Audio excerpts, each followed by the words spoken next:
Hello everybody, welcome to the first stream in quite some time.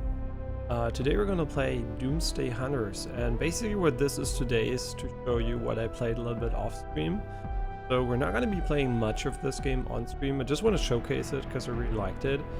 And I also bought the first DLC for it, which has, I guess, a lot of new items, bosses, and stuff like that. And what is the game? It's a twin stick roguelite, much in the vein of The Binding of Isaac.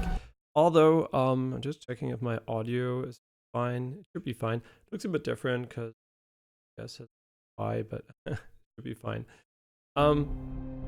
Yeah, so it is much like The Binding of Isaac from the base idea, but the execution is very different, as you can see. But it does feel, you know, very traditional in a way, but definitely feels more modern than Isaac, in my opinion. Feels better to play than Isaac for the most part. I mean, Isaac is a very unique game, right? A lot of people say that Isaac is basically not that great of a game, and if you're not too much into the min-maxing and synergy creation, stuff like that. But if you just want to shoot stuff, there are, I guess, better games like Gungeon. So yeah, maybe a modern, quote-unquote, more modern comparison would enter the Gungeon. And yeah, so I think the game has been in development for over 9 years. And you can tell there's a lot of love in there, and I think they were also affected by the Ukraine war. So yeah, I think it's you can see it's a passion project, and the base premise is basically it's a post-apocalyptic scenario, and you guess kill things or something. There's a story, there's an intro, but I had to skip it to actually get it going right on stream. Okay, there are different difficulties. Already unlocked all of them. Admittedly, I beat them on all but the last one, because the last one is like significantly more difficult. Not because of the stats, you can actually see right there's quite the linear progression. First to 20% here. Here's a jump to 50%, and another 20% jump, and another 30% jump in HP and damage for the enemies. And the thing that makes it more difficult actually is especially the more enemies part to the right here. You can see it says more enemies, and when the game says more enemies, it definitely means more. So it is much more difficult. The character I'm currently playing to try to beat this mode is, well, these are playable characters, and they differentiate themselves in their defensive ability. That's how they dodge, and they have different starting perks, passive perks, and also different stats like HP and mana pools and stuff like that. So they're like unique characters, but I feel like they do play different enough to warrant them existing, but they're not like completely transformative as far as I can tell for now, right? All of them.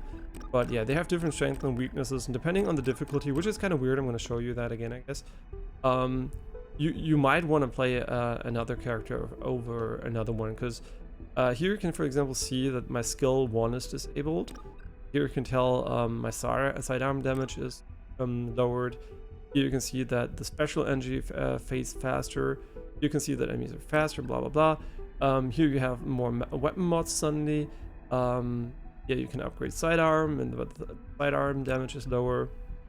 Here in general you have like minus 30% weapon damage and 100% magic damage. So a character that's basically you know, relying on magic, so abilities and spells deal damage, is basically better off here. So it's kind of weird to see this, I guess, gap between the difficulties, which is not really related to a linear progression, right? Every difficulty has like unique properties which cater to different characters, I guess, more. It's kind of weird in a way that difficulty is not like independent of your character choice. I mean, I guess it never is, but in this case, they really have some specific rule sets and limitations which only apply to a certain difficulty. And since overall the difficulty definitely is higher, it's kind of weird. So they could have done, in my opinion, different universes with their own HP scaling set. So you have every universe with different, like the subset, right? The 100% HP, for example, could be for every single universe. So every character is kind of viable, quote unquote. Then there's also some kind of meta progression here. You will start off unlocking these things, but it is rather slow. On the highest difficulty, you get 3 times the amount of currency. And in general, you will be getting quite a little bit more, but it does take a long time to get anything going here. So if you play the game, don't expect to make too much progress quickly here. Yeah, but that doesn't matter, since these are like, they're quite significant overall. but not as significant that the game is unplayable on the lower difficulty, right? So in the highest one, I kind of feel like I do need a little bit of extra here to get the edge I need to get the win in. But if I play well, I can definitely win. It's a very, very difficult game on the highest difficulty, but on the lower difficulty, it is quite manageable and fun. Just as a little baseline, I think less than 2% of the players have I'm on at the moment. Not I'm on, I was on before. Yeah, it is maybe a bit more difficult than your average roguelike these. Okay, also I'm here playing this the first time on my monitor and not on my TV. I've been gaming a lot on my TV just because it's warm and I couch more and playing with my controller instead of on my PC. But since I have an AC, right, I can colder a little bit, but I'm not running it at the moment, so it's gonna get hotter. But it's my first time on the PC, and so I'm gonna be a bit, you know, less proficient when it comes to, you know, just like the feeling of the game, a different distance, everything's like a little bit different. Okay, but then again, the game now is running at probably something close to 230 FPS. I think the game does not have an FPS limit, but also interesting, as far as I know, it does not have any sort of option for that, so you can cap it in the NVIDIA control panel if you want to. And the game has like periodic stuttering, as you can see when I move around. Maybe you can see it less because I'm on 230 FPS now, but every time I move, the scrolling is unfortunately not smooth, and there's also some kind of interesting distortion effect. If you look at this part here, it seems to get distorted towards the edge, but the game has a very unique and cool style. But it's just like, you know, it's never really smooth. And also, what else was there? Was another issue. Yeah, there's one issue basically. If you go to a 4:3 aspect ratio, the game zooms out, and if you go to a 16:9 ratio, it zooms in. So we're seeing less now than 4:3 screen, which is never good, right? So it's a bit too much zoomed in for my taste. Could be a little bit further away. But it never is to the point that it's annoying. And you will see this game is full of love and they really like it. So these three are your class perks. They're on top of the character you choose. And really interesting to see how low the input lag is now, because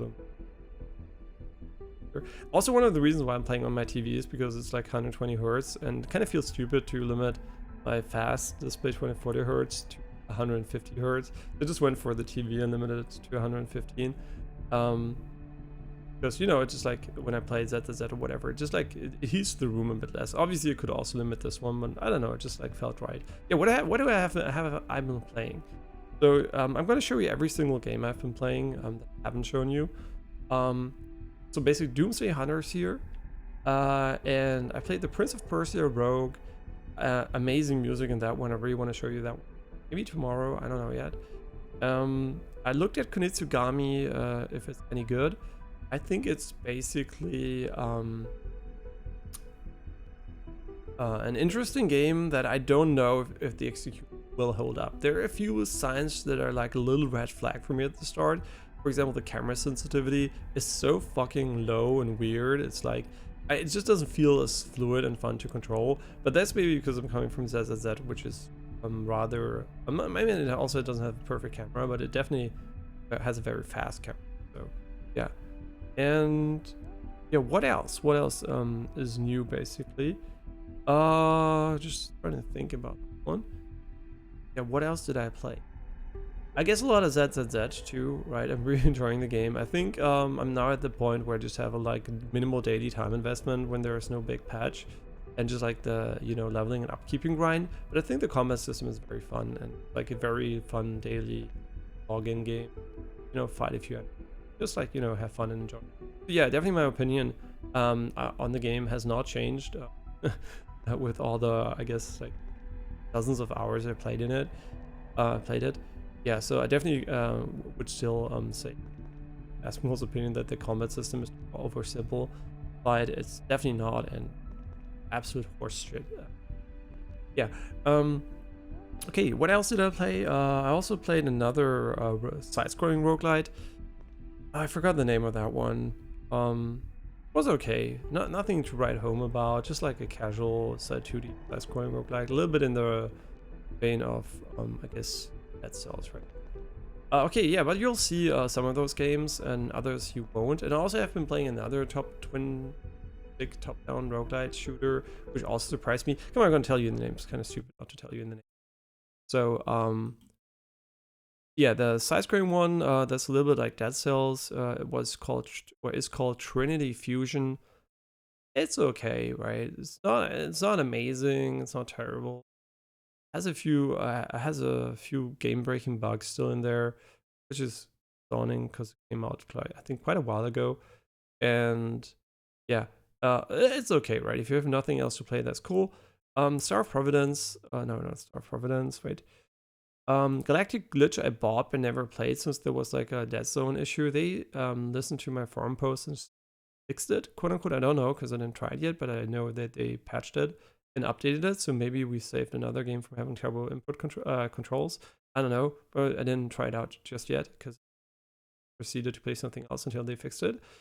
And yeah, the other game I'm playing together with my girlfriend at the moment is called Patch Quest, and I thought that game was going to be super scuffed and, you know, yeah, well, I just don't know, just like a little bit scuffed and not that well made, and you know, it just looks like a little bit like a Flash game. And the reality is, Patch Quest feels amazing to play. It's so responsive. It supports unlimited FPS. I think unlimited, but yeah, very high FPS, definitely more than 200. And it feels great. Has great co-op. It's really adorable. I don't know if it's an amazing game from a game design perspective, but it's really fun to play for now. Played it for 11 hours and had a good time. Yeah, that's really a one that took me by surprise. Didn't expect it. I didn't expect it to be as fluid and responsive as it actually is. Yeah, and that's what I've been playing. I haven't been playing that much actually. Doomsday Hunters I've been playing a fuck ton. I'm already at 4. And a lot of very, very rare achievements in this one. I guess because people either dropped it or it definitely gets harder later on. I just double tap here. Also gonna check everything. Going fine. I didn't stream in a while. I'm annoyed about crashing. Not playing streaming for a while. Just because you never know. Okay, so which one are we going to choose here? Once we get into the game, I'm going to try to not talk too much. Because,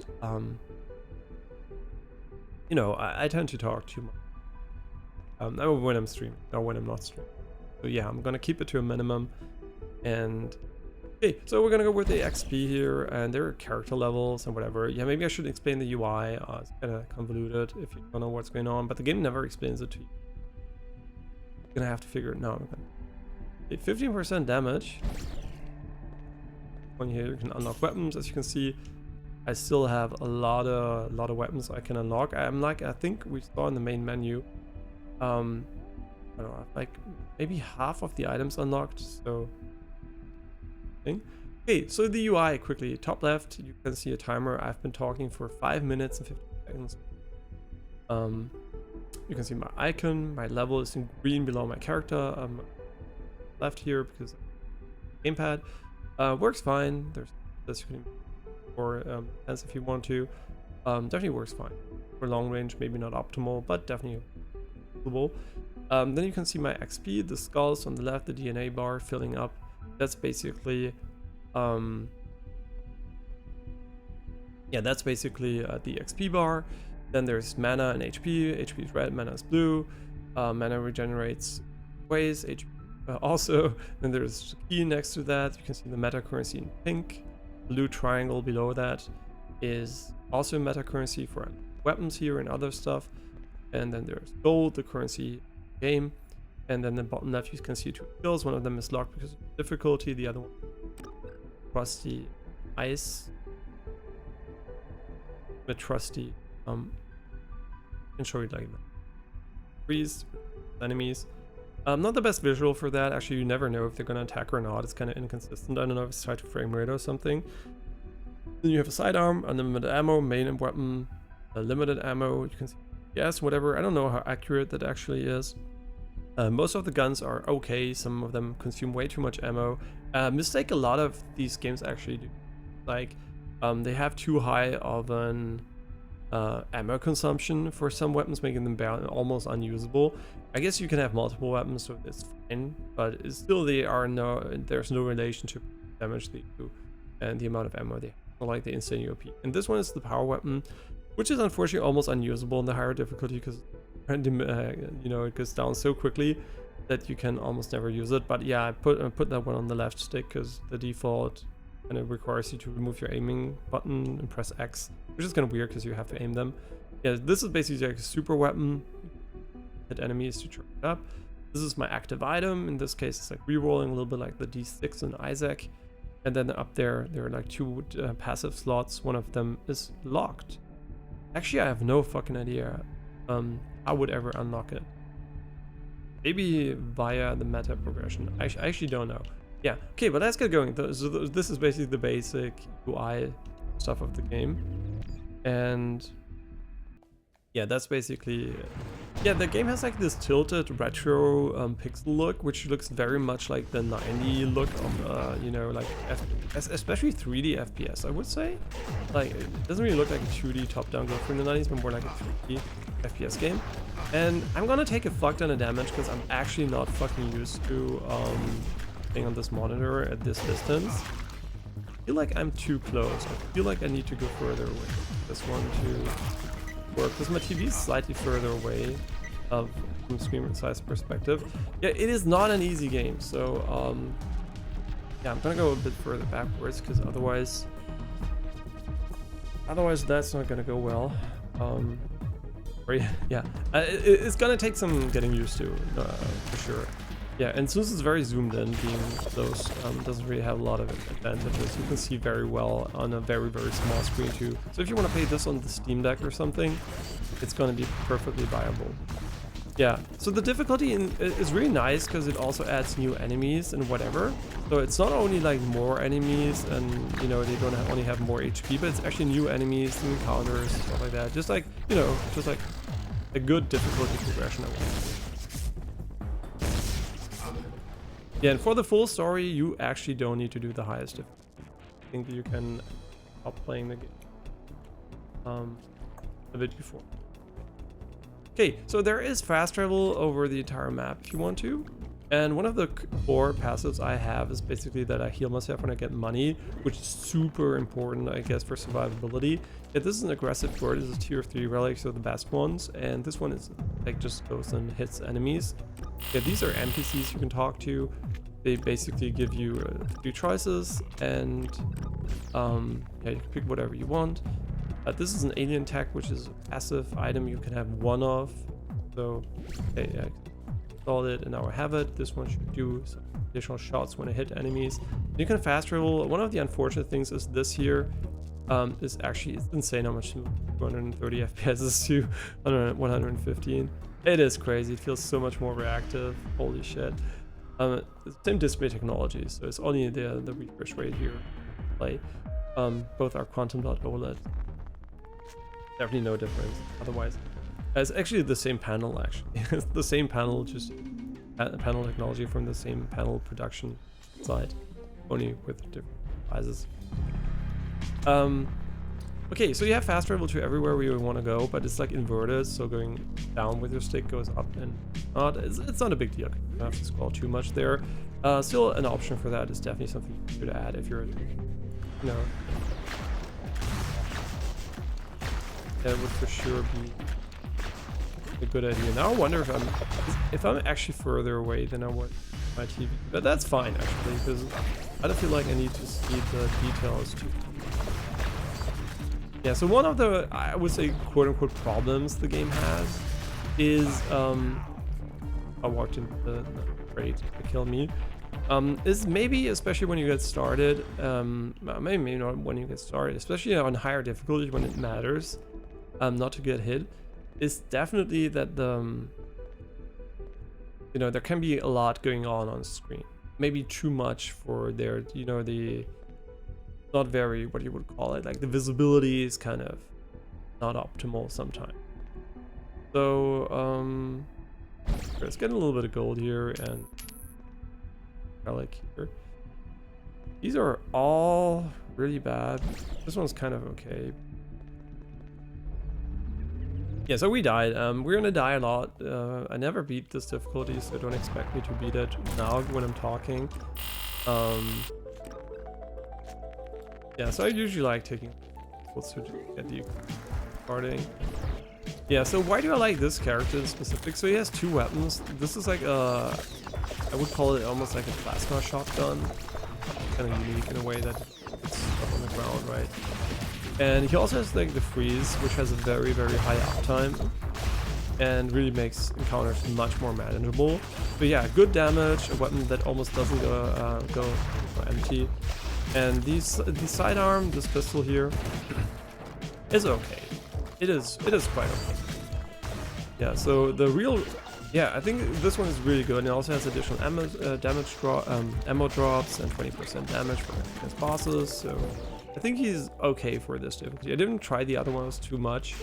So, I mean, I tried the other ones on every other difficulty, I guess, like from left to right. But this one I specifically chose for this one because I feel like it's gonna be quite nice to play him.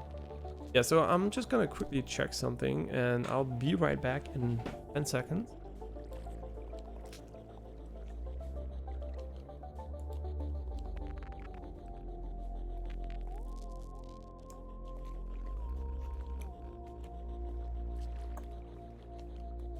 Yeah, this distance is actually quite comparable to one on my TV. Like my brain, obviously, and I mean this first, so it feels further away.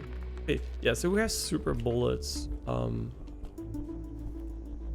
Every 3 times we get hit, that's I don't know what it does. Oh, this is. Oh, I have no idea if it's actually any good or not.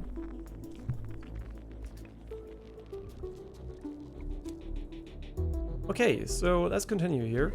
The transitions are really cool. I like this little zoom effect here. Like, you know, it gives the entire world is a bit cohesive. In theory, you could even go from A to B without using this. The world is definitely not segmented into the islands. You can literally jump through the border and take damage. There's like a radiation mechanic when you go in, like it's like post. I think it's post nuclear war apocalypse or something. So. Yeah, this is like get alien tech as relics. So basically relics are these items here, and actually I think we have to reload after every shot, so this could be actually insanely good for the weapon we have. Yeah, it actually is interesting. Yeah, that is actually really, really good. Yeah, so I feel like, you know, going around is really cool. What the game also does really well is basically killing stuff. You know, this here, the part where you just like shoot enemies. It feels really good, right? And I think that is the main reason why I enjoy the game so much. Is just the moment-to-moment gameplay feels good, right? Every moment you do something in the game, it kind of feels nice. But this one has a really good thing, but we can't afford it because it's like plus 20. We could wait for him, so maybe we're gonna come back later. So how does this work, by the way? This is the boss room. It gives you the key to this section so you can leave later on. So yeah, but you can continue to explore in whatever way you... And this is what I mean, by the way. Like, the game has a very cool art style, but if you don't know what stuff does, you're gonna really struggle in, you know, I mean, not getting hit by random shit all the time like I'm trying to talk over. Yeah, so basically, yeah, there's a lot of stuff going on. These things on the ground here, these are teleporters. So they move you in the direction, I guess where you're moving or something? I actually don't know in which direction they move you. Oh no, I just screwed up. Yeah, I guess, you know, this is not the best game for talking and throwing stuff, and on the highest difficulty at least. Yeah, and every time you clear an island, I mean not every time, but most of the time, you get a chest. This is a weapon chest. You shoot it to get the item inside, or you can scrap it if you want to. This is like a... I don't know, because this should also... Ah no, it has like...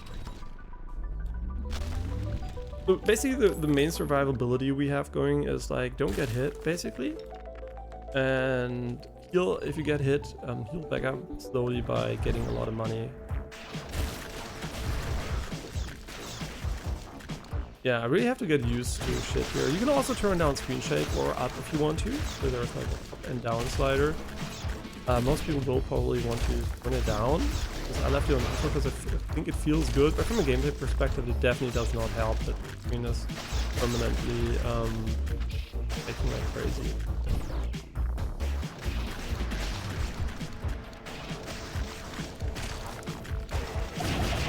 So this is like my special ability. Dash a little bit here. It's so crazy what a different screen does. I'm not better than it on my TV. It's like it's so weird suddenly to sit here and you can learn all the distances again. I mean, we didn't die instantly. That's not. So this is another special weapon. There's like different tiers. I don't know how many tiers there are, but there are multiple tiers. 5 tiers. I'm not quite sure. And you know what, better jump. So yeah, so your dodge ability is also a jump. I mean, for some dodges, I guess, so you can actually get on top of stuff, which is not that easy with this jump here. The cooldown above my character. I can do it again. I think you can actually stand on those. I might be wrong that you can stand on those. You can stand on some of them at least. I do wonder if it's possible though, since I never stood on those. I guess maybe you can't stand on those, but on a lot of the other ones you can stand. Yeah, so this weapon is actually really good. the enemies do have a lot of HP, so any weapon that basically kills them quickly. I'm gonna die here for sure. These are like the most horrible enemies, and there's like no cover here. Yeah, this is, by the way, what I mean. This weapon, for example, pixelates your screen when you shoot. It's like a unique weapon, obviously. And I mean, there are not a lot of weapons that do that. Yeah, this is going to be a nightmare. I don't know why I'm not healing 2 HP. So I think I should be healing that, but I died. Okay, that was actually a really good run in theory if I didn't want to fuck at. Yeah, that was on me. But just remember, this is the highest difficulty, and you also have like modifiers. You can make it way easier if you want to, or harder. Like this is like the additional stuff. And then additionally to the difficulty of the worlds, you have a fury level that you can do every time you beat a world. So I guess that's basically what I was asking for, like in the world individual difficulty. But this base world is already so difficult. I mean, I would need to beat it to make it even harder, but you can make this game incredibly difficult. So if you're really into difficult stuff, it's cool. If you're into moderately difficult stuff, it's also cool. I guess you can make it super easy. I guess you can even make yourself invulnerable with this. There is someone?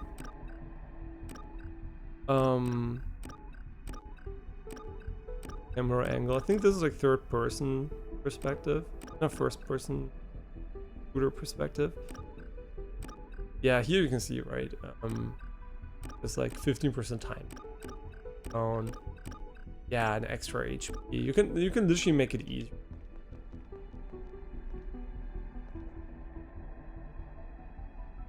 Actually, don't know if is there a limit to applying these. I don't know. It's just like you can adapt the game to what. I think that's pretty nice. 2 HP. Oh, this one is amazing. Just 20% damage for the main weapon, which I'm trying to use mostly right off the bat. Is really, man, the different screen is really really thing me here. Also, the angle of the screen is different. Words is a bit too high because too high, and I don't really have the option to like change the angle too much. So it's not like an optimal angle. And now this one's like pretty optimal, but I have to get used to the optimal angle again. I don't know, I mean, you maybe didn't notice ever, but if you look at a very, very angled screen for a long time, your brain's gonna automatically correct for that. And then the funny thing is, as soon as you look at the screen, you know, you try to make it straight, it's not gonna be straight because your brain is already autocorrect. And that's why you should always only set up your screen after not having looked at it for quite a while, right? After maybe in the morning or something. Because after a while, your brain's gonna auto-compensate for all like curvature just to simplify it. Yeah, it's really cool what your brain can do, but it's also kind of, can be tricky to actually adjust something once you have been looking at it for a while, because your brain's basically that's perfect, but it isn't, right? Yeah, really cool compensation mechanisms here. I don't know what vampirism actually does, because I don't think it is. And if it heals me, it heals me a lot.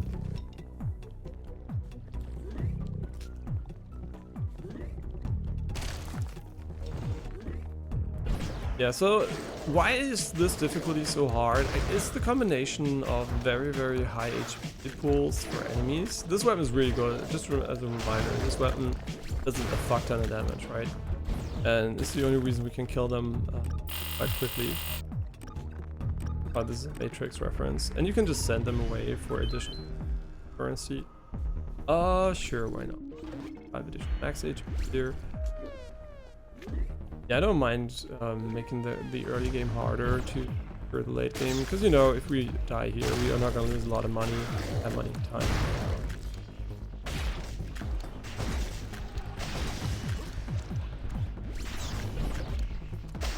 Yeah, and so the art style can be very suboptimal from a gameplay perspective at times, but I think, like, you know, it works and looks really nice. So I don't know, like, very unique. It's very unique, right? It's a very, very unique look, and it works well from a pure gameplay perspective. I mean, I guess, you know, you can't do all those things like putting stuff on top if you just put a top-down perspective. So I guess they're using the build for gameplay reasons too. But I feel like obviously just from a bullet hell dodge perspective, the top-down perspective dungeon or like is a little bit more advantageous than longer tail.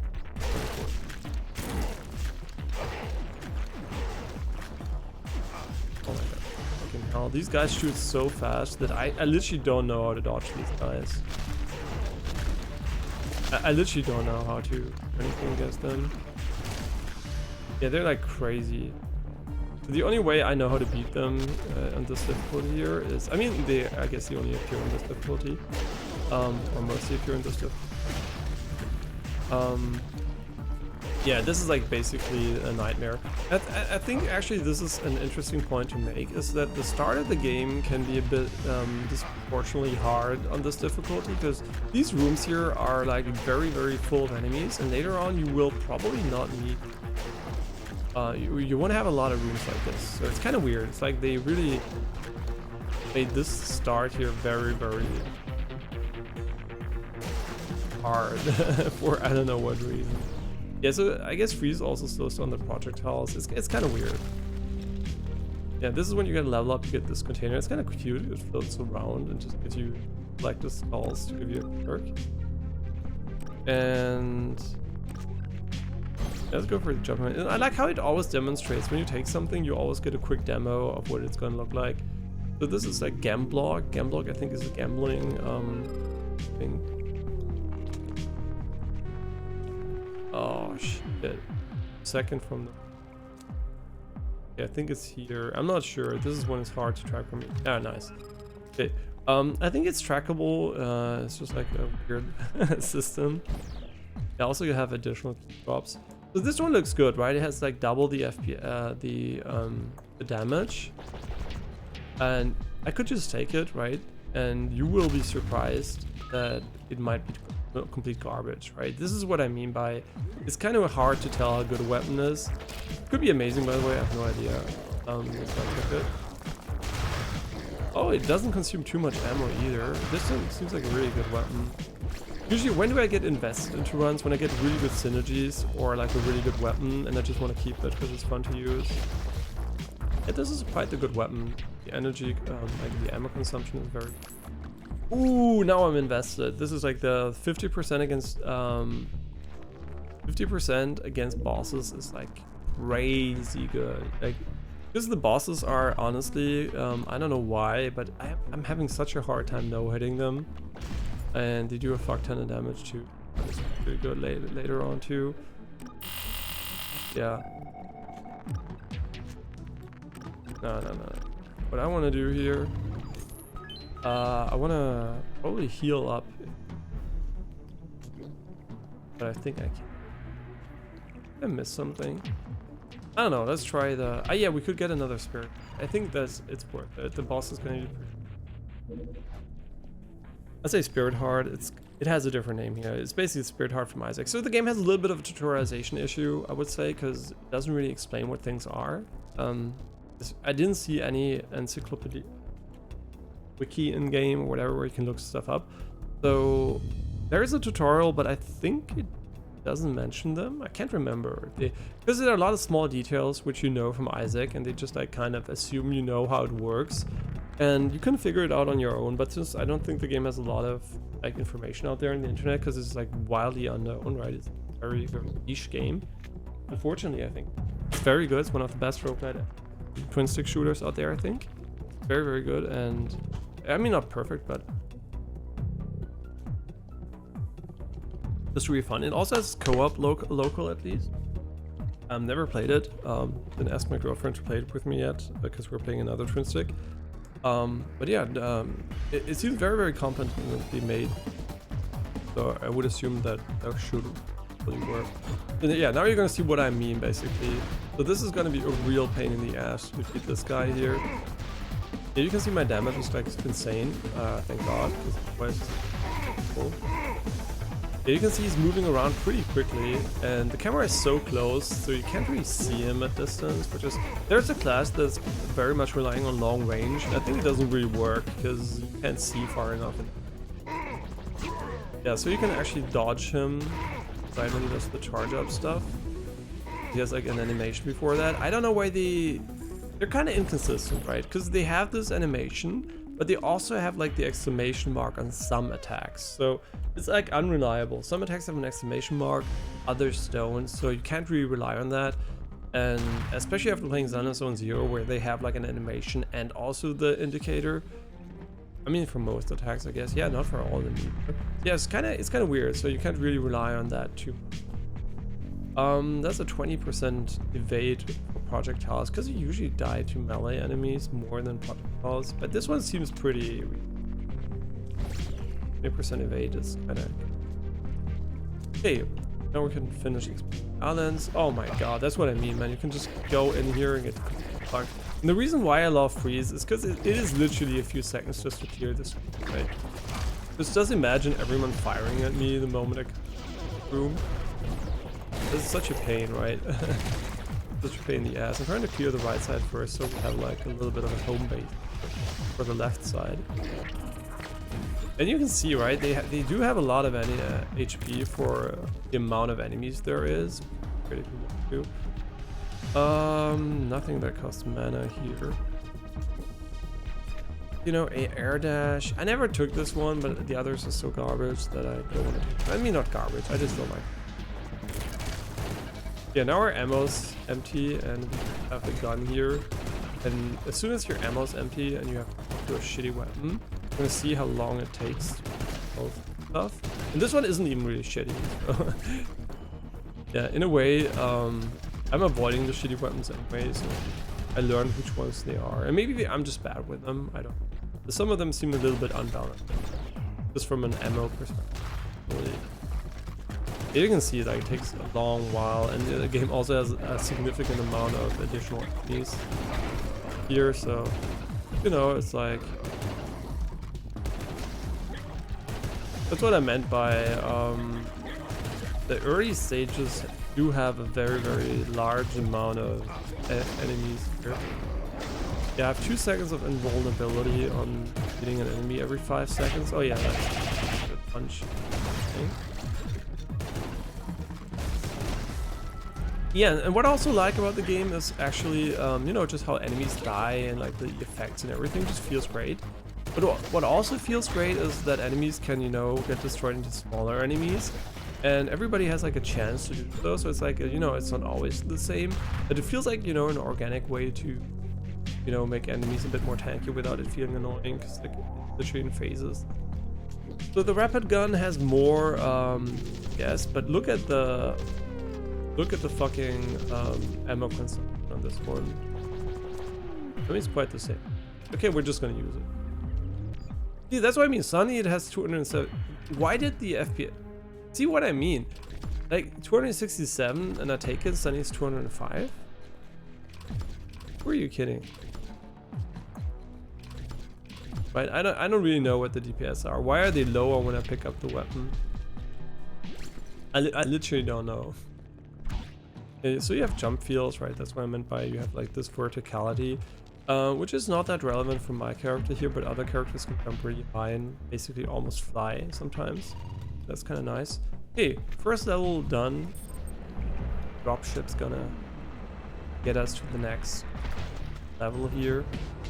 As far as I know, the levels are not randomized. I mean, the levels are randomized, but not the order of levels is randomized. There's just like one word that inverts the first 3 levels. So yeah.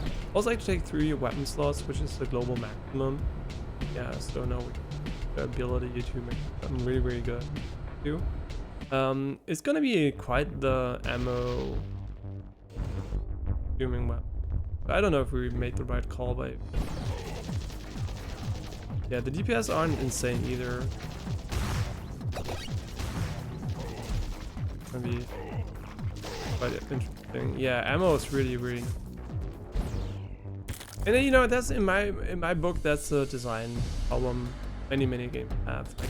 Like every game basically that has guns, different types, for whatever reason, struggles heavily to balance out ammunition. I actually don't know what it is about it, right?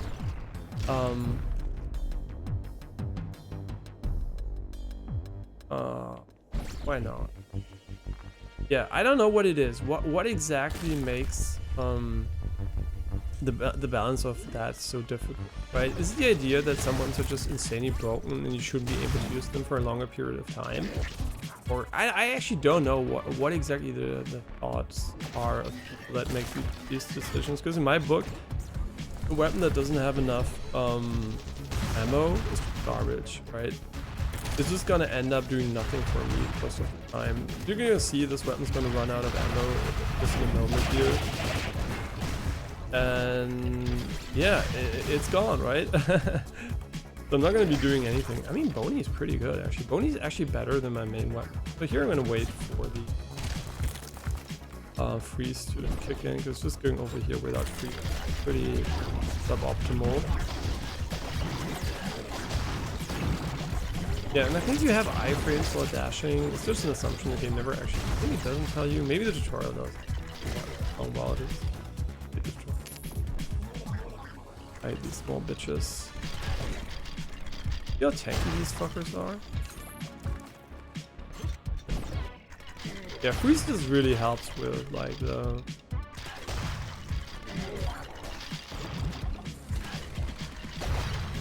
Nice. Okay, we're full ammo again. Yeah, the character has like additional ammo, but you know, here you have to TP up here.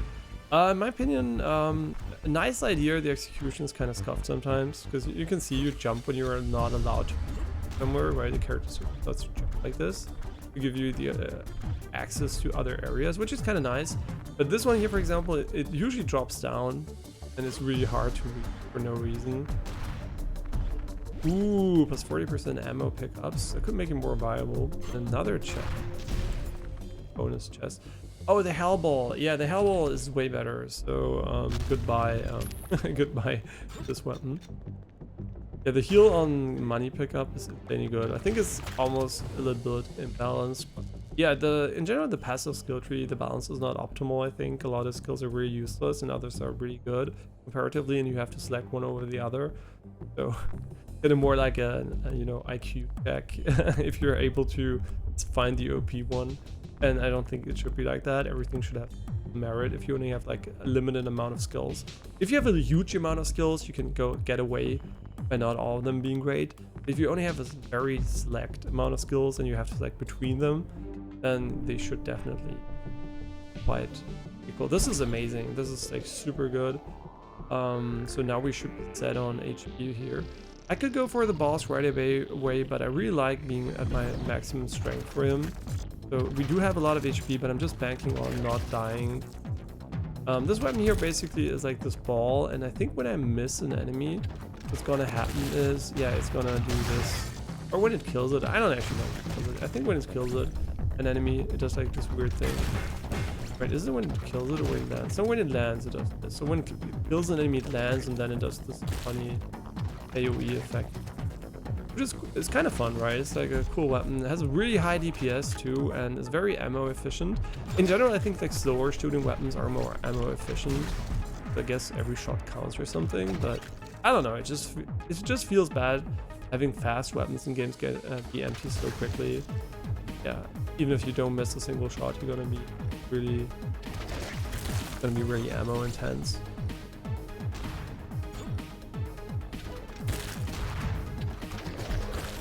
Yeah, these guys are crazy, but you can just like, that's cool, right? He's melee, he can't get here. So I'm basically safe over here. As you can see, he has a fuck ton of HP. Kind of nice that we're safe here. And the good thing is also you are basically choosing how many you want to fight at once by not killing the initial enemy, basically. Yeah, their HP pool is pretty stupid, honestly. They're also quicker than you, so if you can't, like, I guess, cheese them, you know, it's going to be really hard to deal with them. Third heart right here. The ammo is also full again, so yeah, you also get more ammo for them. I don't know, it's just kind of just weird how ammo balance works in these games. These enemies are kind of 8. Yeah, I just like perma freeze. It doesn't matter when I do it. I just do it whenever I can to avoid every single hit I can. These guys are pretty strong, and obviously you can probably tell that they're inspired by Doom, like, you know, Doom and Max Payne.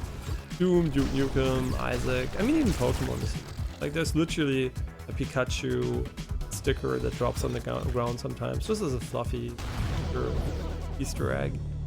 Yeah, I think you can tell these guys really like retro video games. They're also a modern one. I guess there was also modern stuff, but they definitely also played game quite a while ago.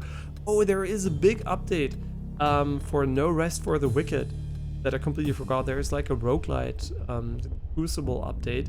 I actually watched the dev interview with Carnage, and it was very interesting because they seem like a team that is very competent. I think their leader is quite competent. A few red flags, you know, as always, you know, a few things I disagree on. But in general, I like the vision behind it, and I like how they approach it. So I think it's gonna end up being a very good and fun game. As a result, I do think they are I guess over engineering, or like overthinking. Not overthinking, like thinking too hard about a solution for very simple problems. Like not oversimplifying, but the opposite, right? And they're making problems harder than they should be for themselves. And yeah, this is good for the Hunter's Trap. Yeah, I think that's a thing that happens sometimes, right? They have a problem with the timer, and I think there are a lot of easy solutions to make everyone happy with it, but they kind of are very, very persistent about like not removing them in their current form, and I think that's a mistake, right? You wanna have the timers implemented in a way that's fun to people and not feels like unfun. As soon as it feels unfun, it is unfun, right? It doesn't matter if your intentions are good. If your implementation of a feature isn't fun, the feature can have the best idea. And I guess he also realized that by saying, like, you can have flawed ideas and you can have flawed executions. And I think at the moment they have a flawed execution. And the idea inherently is not flawed, but I think it could be way easier by just using them. But if they don't want to do that, there are easy solutions, and I'm pretty sure you're gonna find them. And oh, we didn't go to the shop just right. We have 30 gold, so that get any want here. This one's pretty good, not gonna lie. Ooh, this one's insane too. Yeah, this one's insane. It's like a second life, basically. Yeah, really nice. Nothing else here piques my interest though. Yeah, also been watching a lot of Twitch. Oh, the new mobile app. I didn't talk about it yet. Like, Jesus fucking Christ. It is complete garbage. I mean, at least when you're on a stream, it works the way it did before, so that's great. At least they didn't fuck up that one. But the homepage, the landing page, and the way you browse your followed streamers a nightmare. It's like the worst shit ever. I have no idea who passed that shit. I'd fire that guy. If I was in charge of Twitch and I didn't know about the UI update for whatever reason, or I didn't try it yet in this form, and I would see this, I would find the people responsible and just fire them, like instantly. I wouldn't even discuss it. I would say literally fuck off, right? Whoever made the decision and caused this to be made should get fired instantly, like literally instantly. There's no discussion. I'm sorry for the guy if you're gonna lose your job because of this, but honestly, you shouldn't have this job. I'm sorry. There are a billion people out there that probably are better. Not a billion. Probably a million people out there that are better at this job than you. So, yeah, fuck that, man. Honestly, whoever made the call there, I mean, it doesn't even have to be a designer, right? It usually just has to be a manager or something that make it more like TikTok, make it more like YouTube Shorts, make it more like, you know, just some fucking moron. Just the guy, you know, maybe, and even the CEO, fire the fucking CEO. Where's the board of directive when you need him? No, but seriously, it's so terrible. If they don't roll this back, I don't know how most people are going to interface with this app. It's just like garbage. Just like if you probably, you know, probably tried it, just swipe a little bit. I got so many like weird streamer recommendations in a short amount of time. Like, I mean, I do follow some VTubers. I do follow Amaranth, you know, just like, because first of all, I like ASMR. I also watch like a German ASMR guy, like called ASMR Zeitgeist. And, you know, I like ASMR no matter if it's a man or whatever. I just like it, right? So that's why I mostly follow her. And also, you know, she's a nice person, I think, for the most part. And, you know, it's like just sometimes casual hanging out. And then obviously there's like, he does like the hot tub stuff and whatever. So there is like a precedent. What I'm trying to tell you is basically my account has views on hot tub content because of her. And also has views on, what else was it? Yeah, VTubers too. For example, Shy Lily, whatever. And Iron Mouse, whatever. So yeah, there is like a precedent for that. It's not like the stuff I predominantly watch, but there is precedent. So I don't know if I see it because of that when I scroll, because I do think it's like kind of influenced by your preferences. But the amount of that content is what is, you know, weird too. Because I watch maybe 95% quote unquote normie stream, right? Just like non-hot top, non-VTuber, just like normie stuff. And the weird thing is that it almost like 50% is non-normie stuff that gets recommended to me. That's just like so weird to me, because I don't know if it's like because of my account or if it's just like for everyone like that. But that's gonna be really, really off-putting to people that just want to watch games, getting all this weird stuff there. Yeah, it's just kind of weird. And I mean, I guess, you know, as a content creator, you could say like, yeah, you know, finally you can get recommended to people that are actually, you know, maybe you get more views because now, you know, it's like a bit more like TikTok and you get like random shit shown. But the reality is we're on Twitch, right? It's not TikTok. I mean, yeah, you can do stream hopping, whatever, but usually people here care about the community, about the guy they're watching. It's not about clip farming. If you want to watch a clip of Twitch, you're usually going to end up on another platform anyway, right? You're going to watch it on TikTok, YouTube, wherever you want, right? Instagram, whatever. You can watch it wherever the fuck you want, but you're not going to watch it on Twitch usually. And I guess that's what they wanted to go for. They want to give it like a place for the clips. And I guess for the clips, it makes sense, right? Just adding like a clip section. But for the streamer themselves, people usually are very, very much drawn to, I guess, a few, you know, streamers they like, and they come back, and it's like community building. And the entire way the app now is basically anti-community building and watching the same streamers regularly, which is like terrible for them. Because they might get more viewers, but most money, the most money people make on Twitch is via, you know, like good community members, like people that subscribe, people that give gifted donations. They're like, you know, they're just there, maybe even give donations with bits and whatever, just like part of the community. Almost nobody comes into a stream and gives you money if they're not part of the community, right? And by the way, just aside, I don't make money off Twitch. The overall payout of Twitch is insignificant in any relation to what I've ever spent in my life. So it's like really, really irrelevant. So I'm not speaking from a perspective of someone that makes money, right? I have no idea how it will impact these people from a monetary perspective, but I do kind of feel like it might lead to short-term visibility, but I don't know if the long-term community growth is going to be better or not. And that's also a little bit the part with like the TikTok and YouTube multi-streaming. just like the, you know, like the diversification of your streaming pool, doesn't really lead to a unified community that much. It just leads to more visibility, but at the end, you know, you want to kind of unify your community. Yeah, and also there's a new video of Kurzgesagt, in a nutshell. You know, they make some like quite scientifically inspired videos, like simplified strongly to make it understandable to everyone with nice like cartoonish animations. And they talked a little bit about free will and determinism. And I do not like how the video was made from a visual perspective, because like highly suggests like people that believe in determinisms are down and like doomers or like negative, and people that believe in free will are positive. I think that is not true. You can definitely not believe in free will and still enjoy yourself. Have like a good moral system. I actually think even determinism can help you with morals way better than like believing in free will. Because if someone does something really bad, someone that believes in free will always hold the person accountable and will never look for the reasons they did it, usually, right?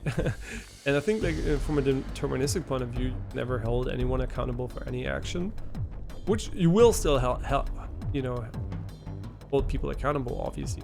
You know, you want to protect yourself, but in a way it still is a very positive outlook if you can manage it. And I guess what we currently have is the worst case, I guess, like the admittance that people you know, have free will.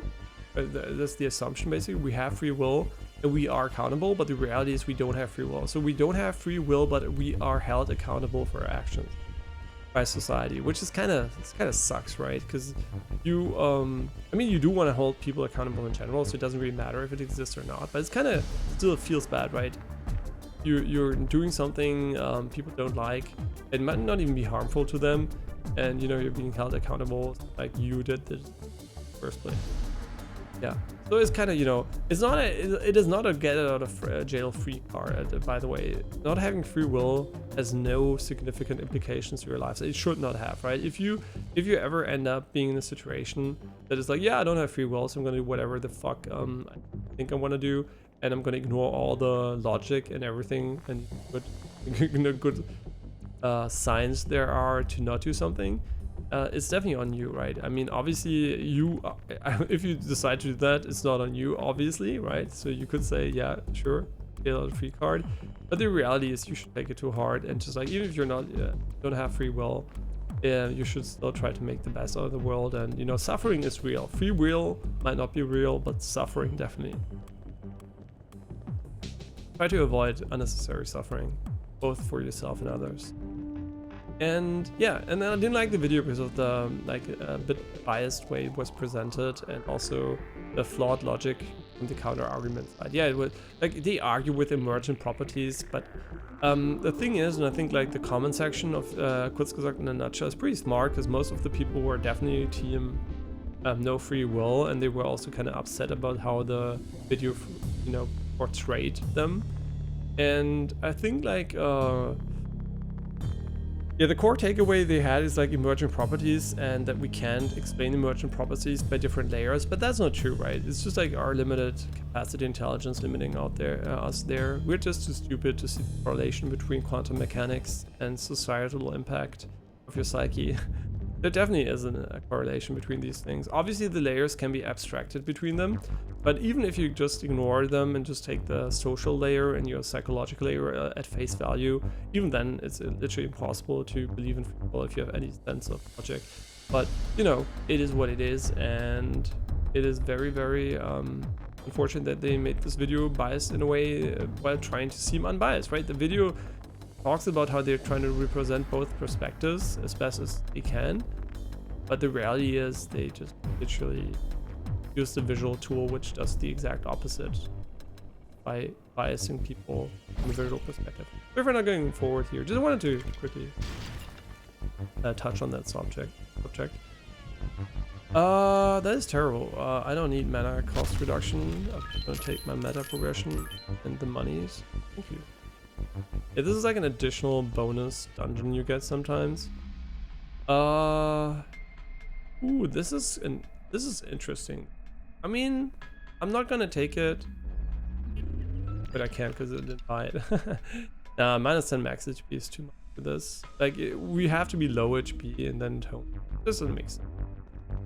I also like that you can't go back into these rooms, so it's like a one-time decision. And the reason why you might say, yeah, but it adds, you know, it removes options from you. That's true, but it also removes a fuck ton of backtracking. So the game does a fantastic job, in my opinion, in limiting player choice for the sake of, you know, game flow, which a lot of roguelites don't really do. Yeah, and also I'm like casually playing watching Nikke off stream, but holy shit, the loading times, man, I just can't with that. It's so hard for me to seriously get invested into Nikke, like Goddess Victory Nikke, at any point, because every time I want to play it, it's like I'm waiting more than I'm literally watching. I'm not playing, I'm playing on auto-wait, but I'm literally waiting more for the game to do anything, and I don't know, man, the loading times are like 10x off. Like, literally, what the fuck are you doing? I know, what the fuck is good? Like, it's so bad. It is so bad. Yeah, I'm just gonna scrap this guy here. Okay, that's a little bit of an aside here. I don't even know how we got there, but yeah. Oh yeah, because we thought about playing a little bit of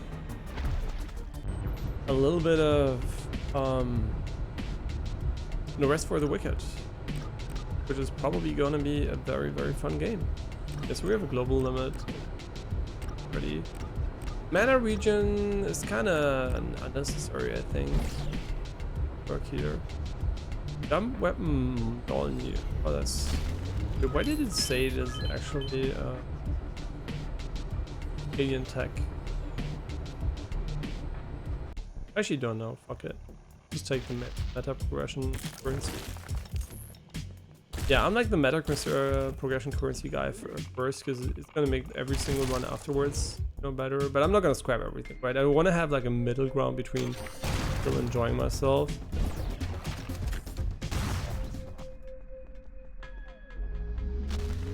in a run, right, and getting stronger, but not taking the complete garbage items just for the 1%, you know, bonus they might give me. I'd rather take progression there.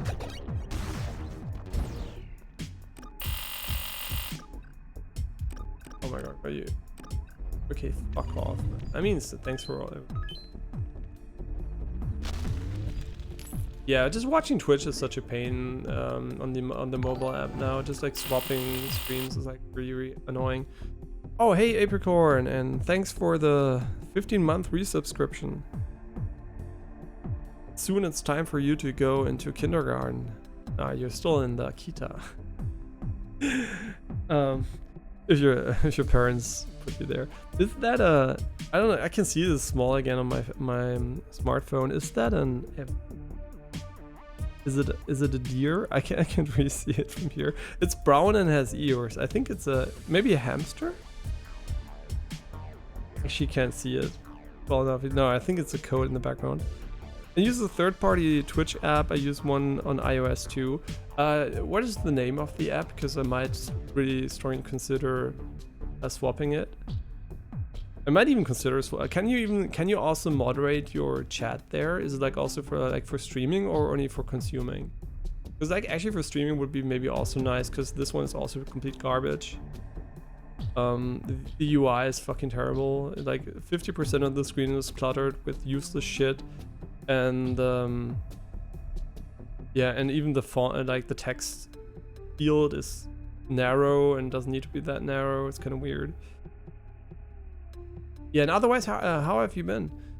It's been a while here, like grandma's funeral, then it got hot, then I got sick again, and thinking about it. Yeah, just like also injured my leg, and I don't know, you know, just like a little bit of stuff going on here, but otherwise I'm fine, right? Like my leg's fine again, just, but you know, just like was a bit of time of mourning and just, you know, a little bit of a downtime basically, combined with the heat. It's called Frosty. I know there are really good ones for Android too. It also use 17V emotes, etc. Yeah, never in my life have I used 17. capable app for it. Not even on PC. I don't even have a plugin for it. So yeah. Yeah, the lag was really unfortunate. I don't even know. Did I already talk about that? I don't know how long I didn't stream actually.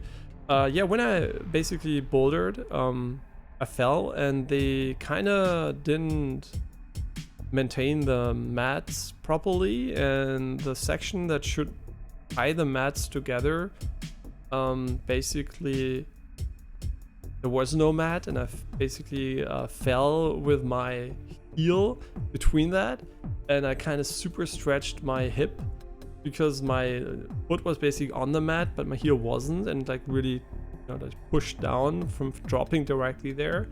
So if I wanted to, I could actually sue them for that, but since I do want to continue bouldering there and I like the people that are there, you know, I just hope there's no long term. There's a little bit of pain still, but it's not like a lot, so I really hope it goes away over time. If there's no long-term damage, whatever. But it's kind of, yeah, it's not my fault basically, and it's kind of annoying to get injured, especially the day, you know, I came in and there was another person that was like, and just a reminder, bouldering is pretty safe if you're like careful, right? And then in my 15 years I never injured myself seriously, like a little bit of scratches here and there and some stuff like that, little bumps, or you know. But yeah, basically we came there and there was already a person, not at the same match, right? The person probably injured themselves because of a mistake or something. It was like being carried out by emergency, like medical doctors and stuff like that. So there was an ambulance in front of it and everything. And I was like super careful because I was like, oh yeah, I don't want to injure myself today. I'm gonna be super careful. And then I did the mat just broke, and then I literally couldn't do anything against it.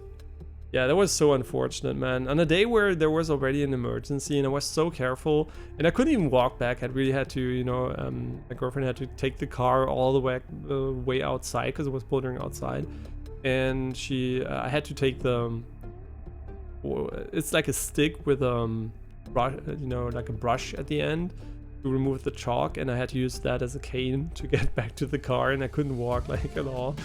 That was really fucking annoying. But yeah, you know, and yeah, I always, you know, always doubt other people's work and be careful about that too, because I really thought I didn't think it would be a problem, right? I didn't think there was like a problem like that, because it looks like it's safe, right? But it is not safe because all the stitches went out and I didn't know. But yeah, that was really annoying actually. And they're gonna fix it this Monday, and they kind of temporarily fixed it, but still it's fucking annoying. I hate getting injured if it's not my fault, because, you know, if I do make a mistake I can live with it, but if other people make a mistake, I mean, usually okay, you couldn't blame yourself, you can work on yourself, blah blah, sure, I guess you can also live with that. But it's kind of really annoying if it's like such a stupid mistake on the parts of others. It's not even a mistake, it's more like, you know, necklace events. I can actually talk. And you can also moderate with the app. That's pretty nice. And you would be a rich man if that happened in the US. Yeah, I guess, you know, you could definitely hold them accountable there, for sure. Yeah, so I mean, yeah, it is definitely something they should avoid in the future, which is, yeah, it is such a rookie mistake too.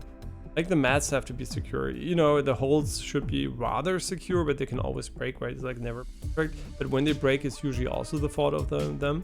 But definitely the mats, they have to, there can't be a hole in between them that you can't see. That's like so dangerous.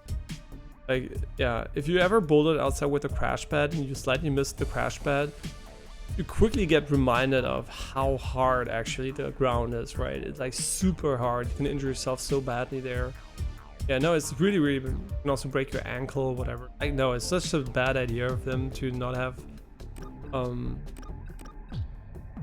prevented that from happening. So yeah, it's kind of a bummer, honestly. But I hope it's not, you know, as long as no long-term damage, that's fine. Yeah, it's been what has it been like? I guess it's been over 2 weeks already. Maybe almost 3 weeks. But you know, since it was pretty severe injury, I guess it's normal that it's not going to heal up right away. But yeah, I just hope it's not something I'm going to have to worry about in a year or so.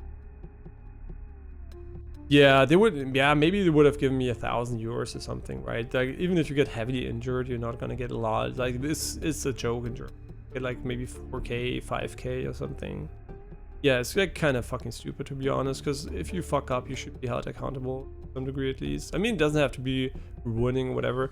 Oh, and Intel, by the way, is like firing 50% of their workforce and their employees. And they also fucked up with the CPU. Like, my CPU issue is now not only my CPU issue, because everyone else also has it now. Basically, Hogwarts Legacy teleported the CPU issue into the future, right? Every time the PC crashed because of the shader compilation, we degraded our CPU faster. We basically did like a super stress test into the future, for the worst case of the CPU, completely destroying it in the process, and we basically had a glimpse of the future that everyone's gonna have with their CPUs. Yeah, have fun. By the way, it's not only the high-end ones, also the low-end ones are affected, and they're just like slower at degrading, right? But they are degrading. Every single 13th and 14th gen Intel CPU is degrading. So they're fucked, right? And their stock took, I think, almost 40 or 30% dump to this today, because they have also like significant losses, I guess. Didn't they lose like 1.4 billion or something? Yeah. Yeah, and you're super up to date with the issue. The Intel thing is crazy, and they are refusing RMA recall too. Like, yeah, they are still selling it, right? They are still selling the CPUs. That's what really is mind-blowing. I mean, they could at least halt the sales until the August update will fix, quote unquote, the like the voltage situation. But it doesn't really. By the way, the fix is not gonna fix your CPU. If it's already fucked, it's fucked, right? It's not gonna unfuck it. It's just gonna prevent probably future fucking, right? So since mine is already unstable, my new one, it has been from day one already. My old one is completely fucked. I'm also going to be returning this one, right? And what I'm going to do here is probably, honestly, say fuck it. I'm going to get a new mainboard and go for AMD, because I don't want to deal with this shit anymore. Fuck you. No, I actually don't know. I'm going to try maybe to get the RMA one, and then basically what I'm going to do is basically apply the fix right away and hope it doesn't go haywire within the next few years, because I would have to buy AMD anyway. So I don't know, it's so fucking annoying. And AMD, by the way, also maybe the same manufacturing issue, I don't know, but they also have like delayed and partially halted their rollout of Ryzen 9, I think it is. I don't know the numbers exactly. The newest Ryzen, basically, because it also has some manufacturing issues. Maybe it's the same thing as Intel had, or some similar issue, and they just want to avoid the same shit show. Especially with the slogan also, right? The slogan was, you won't get fired for buying Intel. Like their business, like their business slogan for business partners, and yeah, like non-consumer products, right? And like the slogan is literally, because historically they're right, because there has been maybe one CPU generation that it was like unstable, but for years, like decades plus, it has been super stable, right? Like it's like one of the least, the lowest failure rates ever, right? So it was like every time you had an issue, which is why I also struggled so hard finding the issue, because usually you don't think about like the CPU, right? You don't think like, oh yeah, my CPU is fucked. You think everything else is fucked. The CPU is the last thing you think of, which is why the troubleshooting was so ass. It seemed like the GPU first, but then I was so dog shit, right? And yeah, that's why they're like also like their corporate, clients are going to be really annoyed, right? The big clients are going to be annoyed this time, because like they have servers with like 90% audit rate when they have like a consumer grade CPU cluster in it. Like that's like terrible, right? 90% failure rate is like literally a joke. And yeah, and the fix isn't even guaranteed to actually work. Yeah, that's also true, right? We don't even know if it's gonna work, right? So it's like there's something they're hoping it's gonna happen. At least they want to extend the warranty, but which doesn't really change anything in the EU, like to 2 years, I think. Because like in the US, it's like it's way shorter, but like 2 years is nothing, right? You're not gonna buy a CPU for 2 years. It's like a fucking joke. So yeah, they're like they really have a big issue, and it's not easily solvable either. They don't just magically have a fixed CPU they can give you, right? And you also are tied to your main board, so you're tied to the platform, and you will have to buy a new main board if you want to go for AMD. Even a refund is not going to help completely. So what are you going to do, right? It's a big loss in trust in Intel here, and yeah, it's a big L. I mean, at least you can assume it's not going to happen again, but that's the same thing we thought when they had this security breach issue, right? there was like the security area issue, and everyone was like, yeah, they're not gonna fuck up that big again, right? Well, it seems like Intel is prone to fucking up big time. So don't know what that means for the future when I want to build a PC. Will I ever consider Intel again? Let's see what the next generation brings, right? If the next generation has the same flaw and they sell it, that would be mind-blowing. I couldn't fathom it. That would be the end of Intel, right? Fool me once, shame on me. Fool me twice. No, shame on you, right? Okay, fool me twice, shame on me, I guess. And so next time I wouldn't buy it again, right? Next time I would definitely say fuck off Intel for the next 10 years. So they have one more chance at redemption. And yeah, that would be it, right? One more chance at redemption. If the next CPU is shit, I'm out of here, right? It's like the same thing I did with AMD graphics card back in the day. I just like, oh no, I can't be bothered. This is too dog shit. I just can't, right? And yeah, they delayed it because they labeled the CPUs wrong. Really? That's the reason? Oh, really? Oh, that's like a really dumb reason, but better than the other one. Oh, I didn't hear the delay reason for now because I mean I haven't followed up on that. And sorry, but AMD runs cooler and it's great, goated for gaming, especially the X3D version of their chips. I don't fuck with Intel. Thankfully, I listen to my gut feeling. I mean, my last CPU was an AMD, right? And it had so many RAM stability issues that I was kind of annoyed by it, which is why I kind of went with Intel, because I thought like, yeah, fuck it, at least it's gonna be stable. I'll see what I got for that one. And also the 13900K had the highest single threaded performance at the time when it came out, so it was like quote unquote in most games the fastest CPU at the time. But then again, obviously the X3D whatever came out, the newer version, also better there. So yeah, no, definitely, especially if you have like the 5800 X3D, that's really, really good. And yeah, that's true. Did I never remove this one actually? Wait, did I never remove the legacy review? Wait. I should have removed that one. Did I forget about it?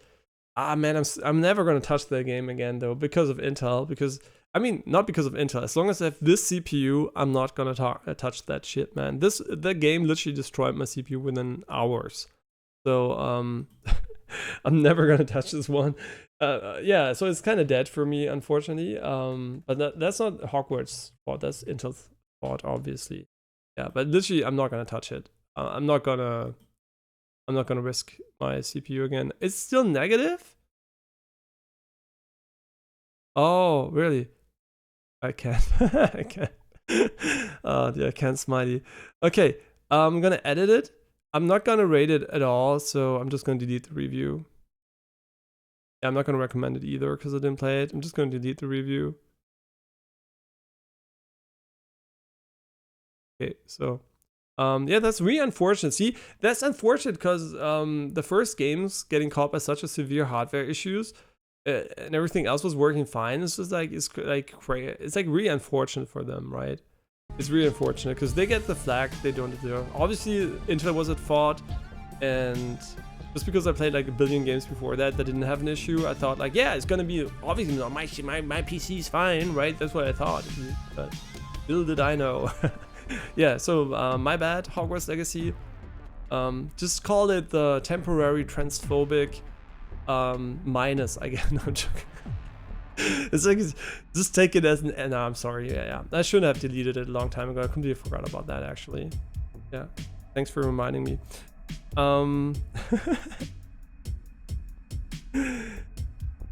Yeah, that's true. Usually I would never, if that was really Hogwarts Legacy fault, right, I would never give it a positive review again. But obviously, maybe, you know what, I should give it a positive review for a while at least that says I'm sorry for the negative review. It was Intel. Wait, I am sorry it was Intel's fault the game didn't work. So here you get here you go. This review will remain positive. positive at least until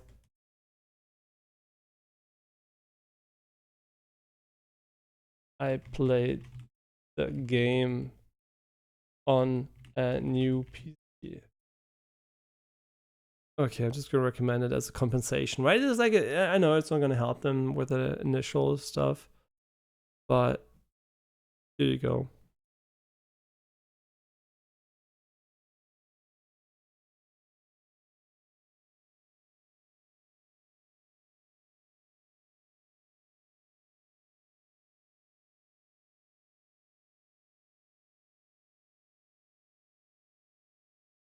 Okay, so this is fair, right? This is fair.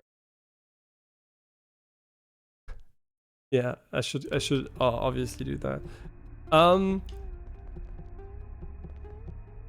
It's getting warm inside here. Getting warm. It's like so annoying too. Like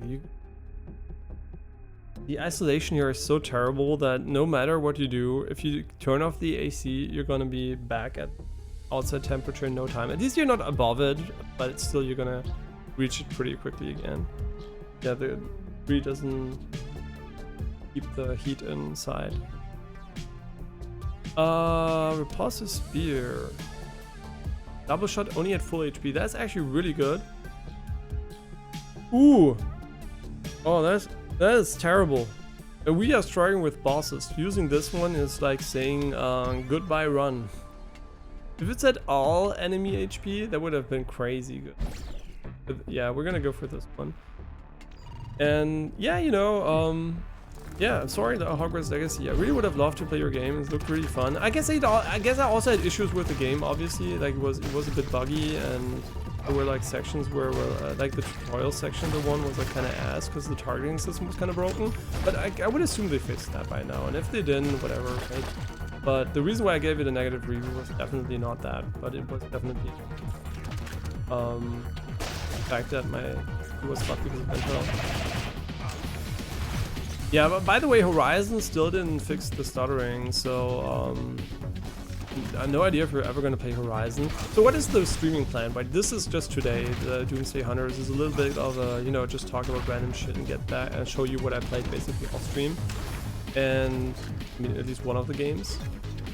And yeah, the plan definitely is fucking finish Alan Wake 2. It's not a long game, man. One day and we're done with it, right? I like the game. The gameplay is fine. It's like not amazing or anything, but the story is really cool and the presentation's cool.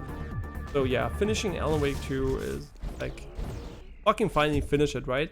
And then we're gonna look for the next game. There are a few potential candidates, and one of them is for sure Kunitsugami. That's the one I think is the most likely. And obviously Horizon's waiting, Death Stranding is waiting, Tales of Arise is waiting, like a cool Metroidvania I did not, so like a Sekiro-like Metroidvania I wanted to play too, that's a bit more niche. And yeah, there's a fuck ton. There's also the only game I can guarantee you we're gonna play if it's not complete garbage is basically Wukong when it comes out. Oh wait, how do we... Maybe? Oh no, it has. Oh no, it works. This blocks shots, so this is like called the Sinatron. I have no idea where the Sinatron is, honestly. Oh, hallo. Ja, da? Wieso das? Was hast du denn geschrieben?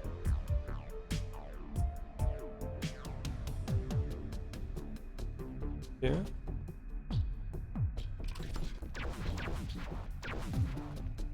Mhm.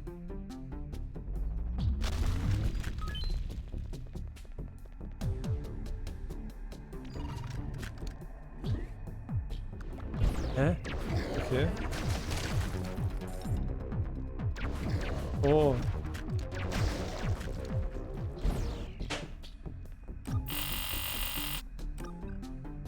Huh?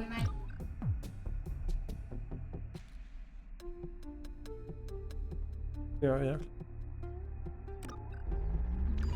Ja.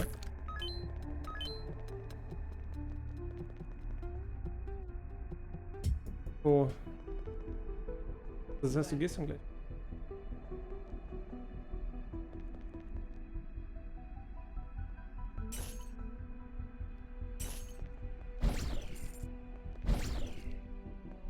Ja, sorry, my girlfriend's backs. Just quickly check. Nee, kein Ding. Ich hab nicht damit gerechnet, dass du schon wiederkommst. Aber ist doch gut, dass ihr... You were expecting it to be like a shooter, but the targeting system is like it flows from person to person. Yeah, but also something was bugged about it, right? There was definitely something that was clearly bugged. It didn't do what you wanted it to do. Yeah, I was hoping for it to be a shooter, but even the auto-targeting system was kind of bugged. I don't remember the specifics. I guess if I would rewatch the stream, I'm pretty sure I made it quite clear there. There was like a real issue, right? It was not a preference thing. It was literally a bug. Yeah, somehow that yeah, the tutorial fight was bugged. And also, a friend of mine that played the game then confirmed that after playing for almost the entire game, there definitely were issues with the targeting system because he played the launch version back then. So there was something wrong, but I can't remember the detail. Too long ago. Yeah, but I also hoped it was like an FPS or a third-person shooter. Sure, which it wasn't.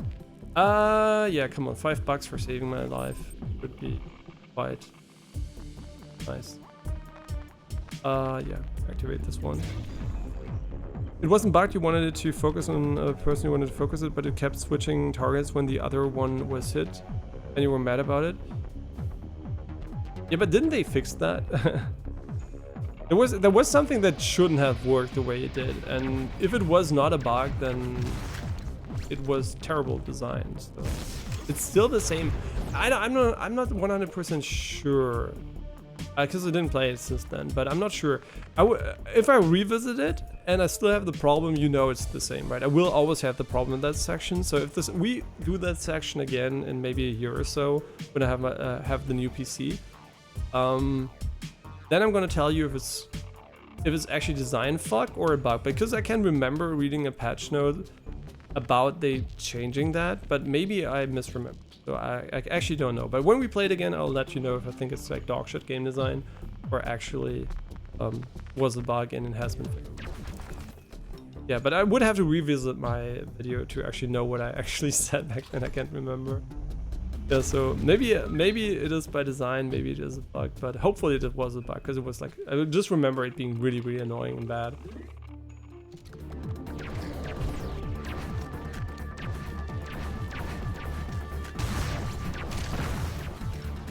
It was only that tutorial section.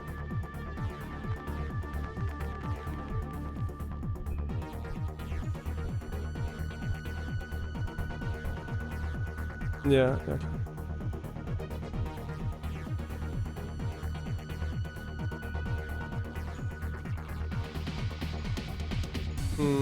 Yeah, maybe I didn't vibe with it. I mean, I think I quite objectively didn't like it from a game design perspective, but I don't know if it was specific to the tutorial section, right, at the start. So I actually have no idea if... Why is there a boss here? What the fuck is this room, actually? Nice.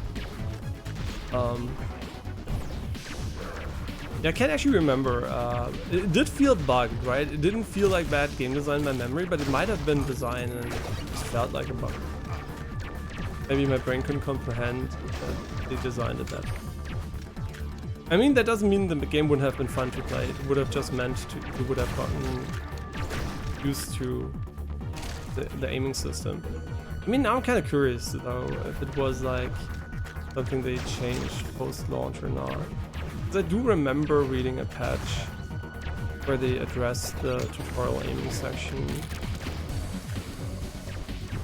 But I think, actually, why I think it is a bug, by the way, is because I do remember, I mean, I think I remember at least, the human brains are remembering, I think I remember it being inconsistent, right?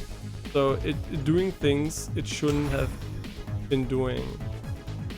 That usually happens when something is a bug and not a feature, right? If it's like inconsistent. But maybe I'm just misremembering the reasons for it being inconsistent. I just remember it didn't do the same thing every single time. But I'm really curious. I would have to rewatch that section and my argumentation, and also I would have to replay it. When I replay it, I can definitely tell you, right? But now at the moment, I'm not just like trying to remember what I exactly did in the game so long ago. For you, the memory is quite fresh, right? If you replayed the game 2 times, your grasp of the combat system is obviously way better. So you do know more about it, and I have no idea.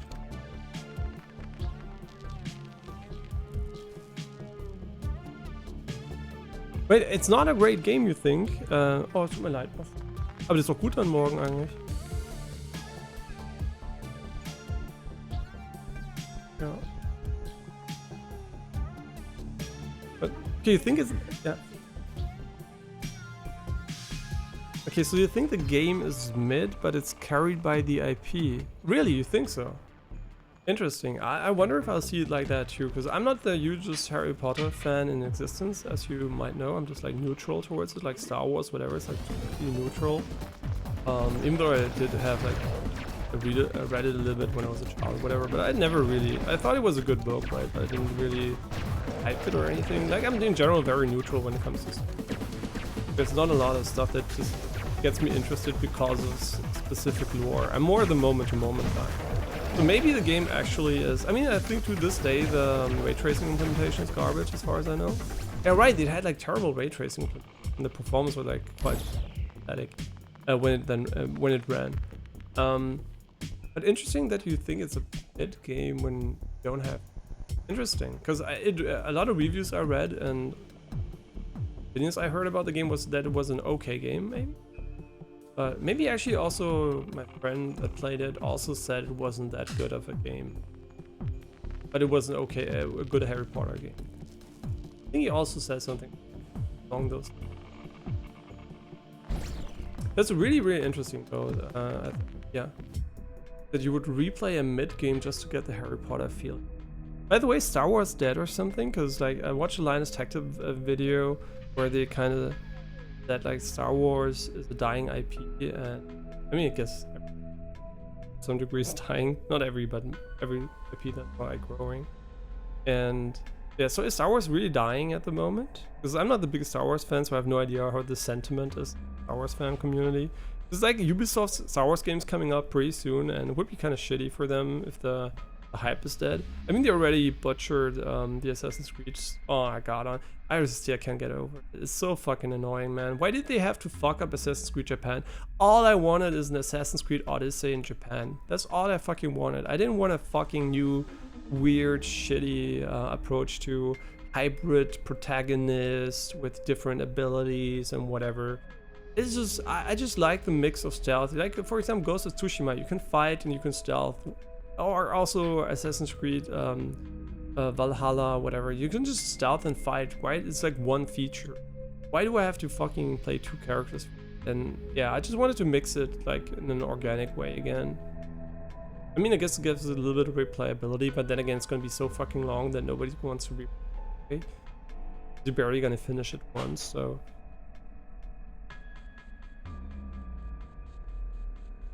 Story is really bad. The first 10 hours feel magical with the castle and stuff. Okay, so it's like the atmosphere. Then it goes downhill with 90% just empty open world. Really? Oh. Well, I didn't see any of that because I didn't play it far enough. It's caused by the Acolyte show that recently came out with lesbian space witches. Wait, that sounds like Gundam. That can create children with immaculate conception, and people did not like that. What is immaculate conception? Whatever that is. I thought the show was okay. The writing and acting was bad though. Like Jesus born to a virgin. Okay. And do they have any the force is with you explanation for it?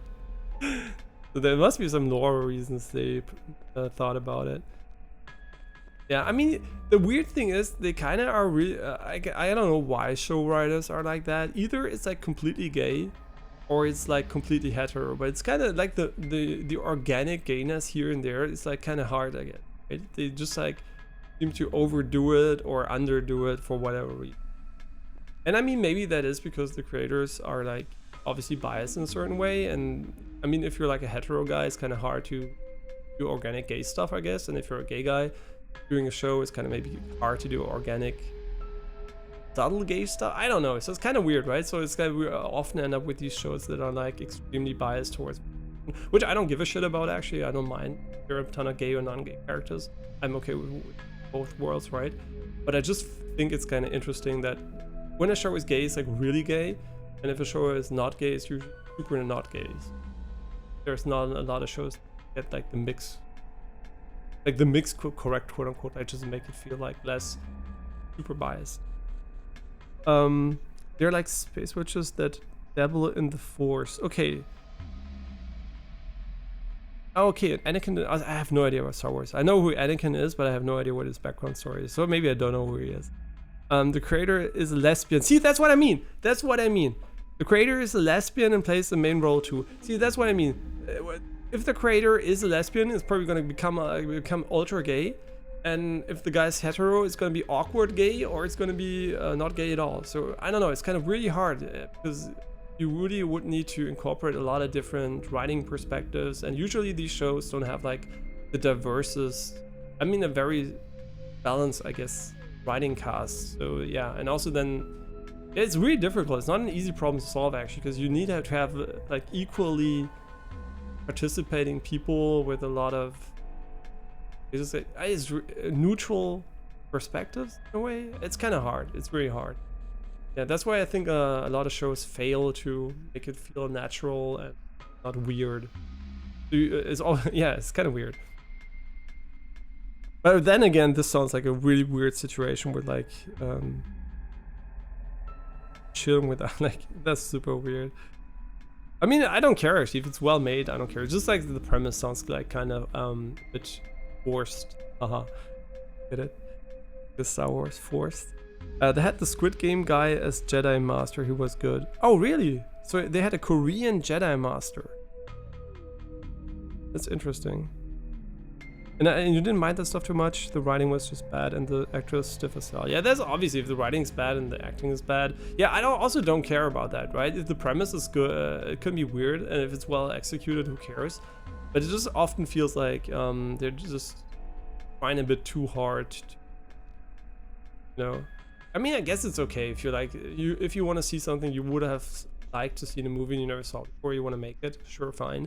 But always with big IPs, people are pretty sensitive, weird shit.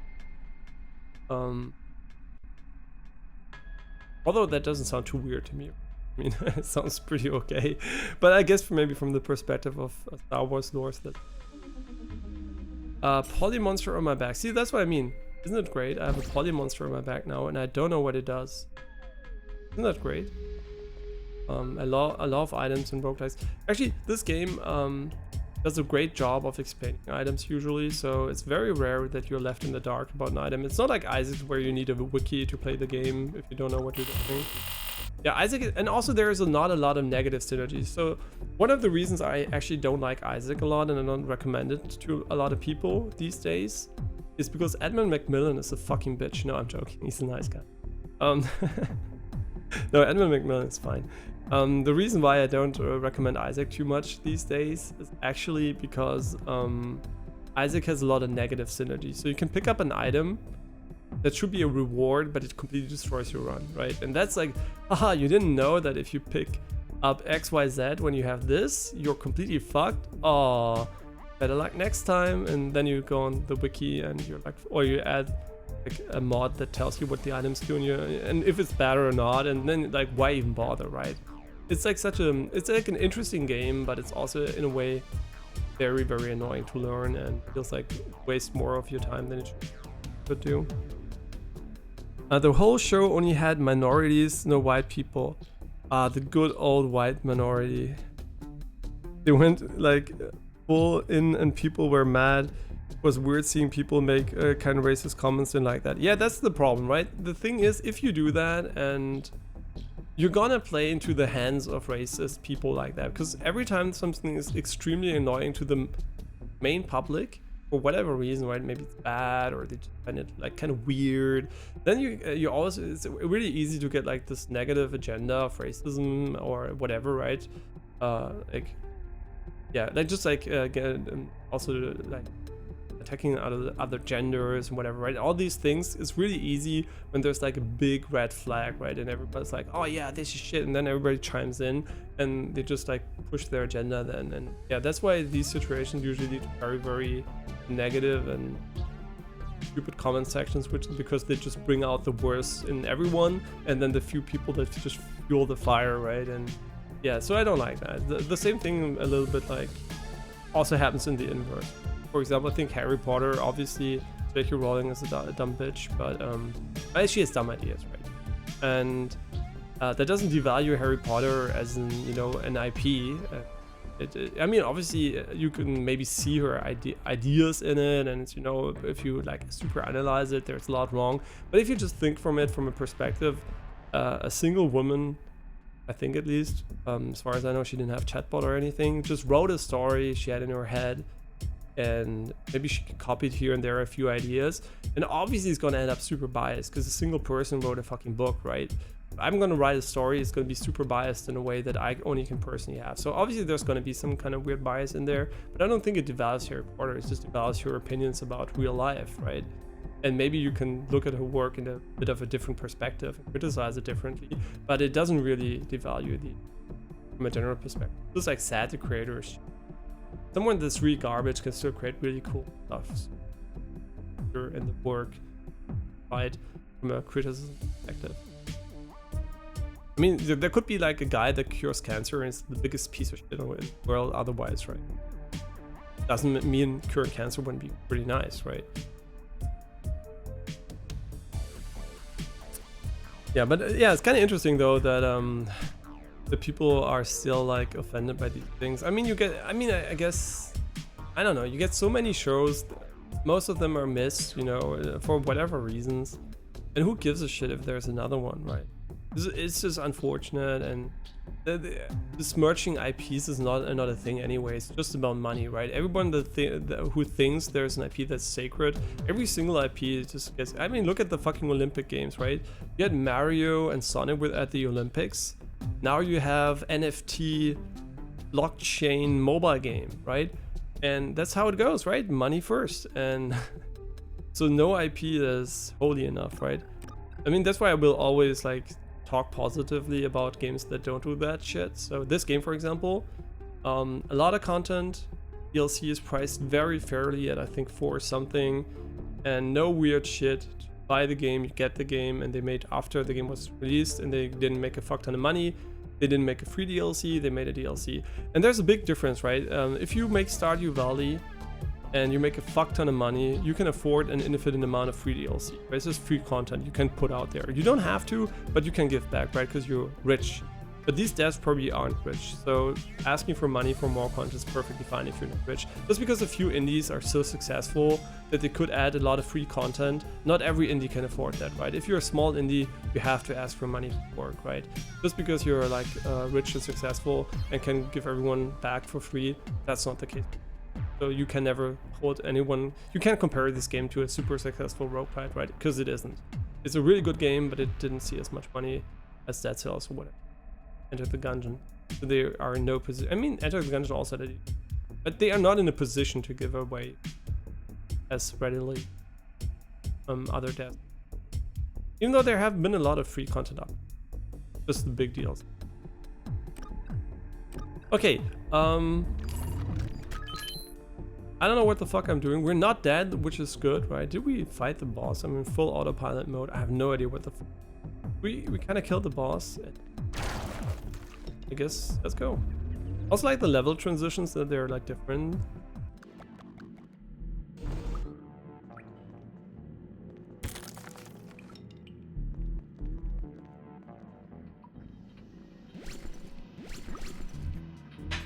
Hier dürfte ich nur runter. Okay.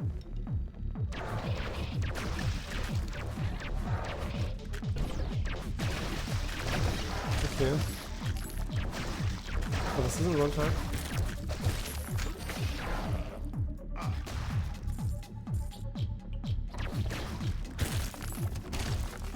Ja, und dann am anderen Tag nichts zu geben. Ja, das ist schon assi eigentlich. Das verstehe ich auch nicht, wie sie, dass sie nichts kostet, dir nicht geben kann. Nur wenn sie ausverkauft werden, dann wird es überhaupt nicht Unterschied. Und selbst dann wäre der Unterschied. Nein. A flame burster, what is that? Ooh, what the fuck? Oh my god! What the fuck is this garbage? Okay, I'm not gonna be playing a weapon that can kill. No way I'm gonna bother with that one. 40% more ammo. Sounds pretty good. Bouncing is kind of garbage, so yeah, let's just go for infinite ammo here. We should be fine. I think we also have another upgrade that gives us a lot of ammo. Yeah, this is just such a fun arcadey, game, and I don't know why it doesn't get boring, right? Usually with these games, if they're not like super well made, they get like boring after a while. But this one, for whatever reason, even though there's like an insane amount of variety when it comes to like, you don't have like bullet altering patterns like in Isaac, where everyone has like a different bullet like feel to it. You often get the same guns. I mean, there are a lot of guns, but you often get the same guns like in Content, I guess, a bit. But still, it like feels, fun and diverse and rewarding enough to just play. And I guess this is also partially due to the very high difficulty of this, this world I'm currently playing. And it's just like, I don't know, it motivates me to beat it once. I don't know how I will feel after I got all the meta upgrades and did all the, progression stuff. But for now, while I still have progression and the game moment-to-moment gameplay is really fun, it's just like a fun time. Just like the moment-to-moment, like really cool. Yeah, and as you can see, what I meant, like the game has a lot of distortion and screen shake and stuff like that going on. Also decoloration. It kind of sometimes it's really hard to actually see what the fuck is going on. Or this one's really nice. We basically got like 20% damage for now. I can't curious. Is there a good gun in here? We got the fist weapon in an upgraded version.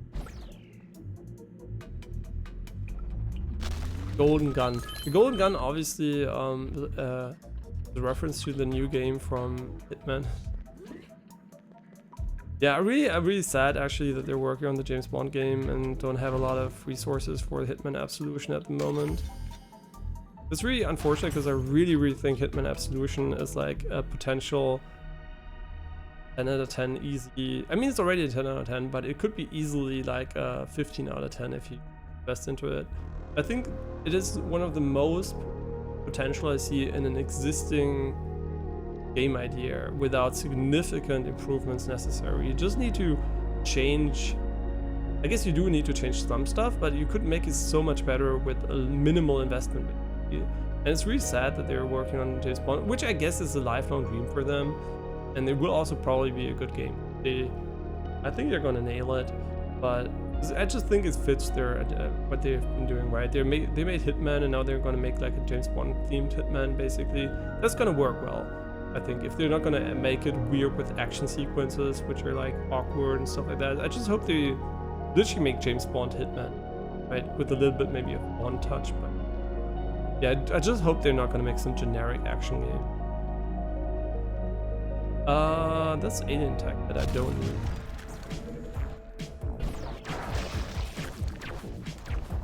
Yeah, so really unfortunate that they don't have the resources to work on freelancer mode, but yeah, I don't know. It's like, it's unfortunate timing. I guess they didn't really see what they had, right? I guess it was really hard to see how much people are gonna like it too. For me, this was basically my way back into the Hitman franchise. Before that, I was kind of, yeah, I like Hitman, but I can also do with, less Hitman after Hitman Absolution. Actually. And then obviously they did a 180, and went back to good Hitman, and obviously it's fun, but I still like the Roguelite mode way more. I just like the idea of a Hitman sandbox so much. That doesn't have like these scripted missions where you just learn by heart what you have to do, where you have to improvise. It's just like way more interesting to me. Yeah, but really, kind of a bummer that we're not going to see anyone improve on that formula for quite some time, because that is definitely a keeper. That's going to have a huge audience also in the future, and still has a lot of potential. I'm pretty sure we're going to see more of it, hopefully by the Hitman studio, but if necessary, also by someone else, maybe. Yeah, in the Ubisoft Star Wars game, I just saw a little bit of gameplay a while ago, and I must just say it looks so old school. Not old school, so just so old and primitive in a lot of ways. And I really hope I'm wrong about that, and the end result's not gonna feel stiff and boring. But just what I saw of it is like really like, I don't know. The Division was also a cover shooter, and I think cover shooters is just like outdated trash. Doing in cover is fine dynamically, auto crouching, whatever. But waiting in cover shooting is just about fucking boring. Also, no new Uncharted game. Kinda weird. The Last of Us Part 2 I didn't play yet because I don't know. I'm gonna hopefully come out for PC one day. I just know there's a fuck ton of controversy around the game. I don't even want to know what it is because I don't want to get spoiled. But yeah, just like a new Uncharted game, just like also a cover shooter, I guess. But just I don't know. I just like this primitive. Everything it was so primitive but nice, right? It looked great and like nice scenes. I don't know. Uncharted was like a game from the past, but from a lot of perspectives. And you think it looks a bit bland? I'm gonna wait for it to hit Steam. I can. Ah, yeah, it's on Ubisoft launcher. Yeah. Maybe also Epic Store. I have no idea. I can't physically bring myself to buy it on the Ubisoft launcher. Yeah. Ah, that's actually a good point. But my assumption is it's gonna be a 7 out of 10. Anyway, so from everything I've seen, it looks like the prime candidate for a 7 out of 10. But maybe I'm wrong and there's like amazing shit to it, and the guy playing the demo, who was obviously pretty shit at the game, for whatever reasons. Demo, right? You never know. If it's pre-recorded, I always wonder, right? Who pre-records these demos and has someone that can't play video games play the game? Yeah, I actually don't know why that happens, right? If it's just like they didn't have time and the guy who was like the video editor had to play the game for him or something, I don't know. It's kind of weird. Clear all radiations and 50% XP gain. These are alien texts. I don't want any of those. They're all garbage.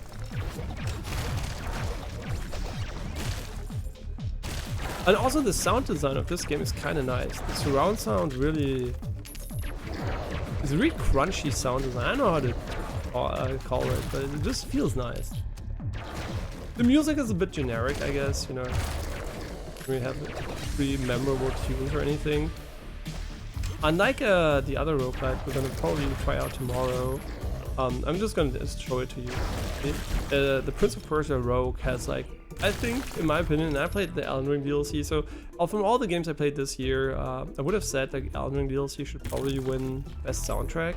But after playing Prince of Persia Rogue, I think that should win best soundtrack because it is such a, it's such a good soundtrack, man. It's so good. I never thought that the soundtrack would surprise me so much, but the visuals and the soundtrack both are so good. And I thought the visuals are gonna be whatever, but just playing it like on a screen without compression and just seeing how clean the art style is, it's just like kind of nice. I don't know, I was super surprised that I liked it visually as much as I did. I thought it was gonna be visually oh wait.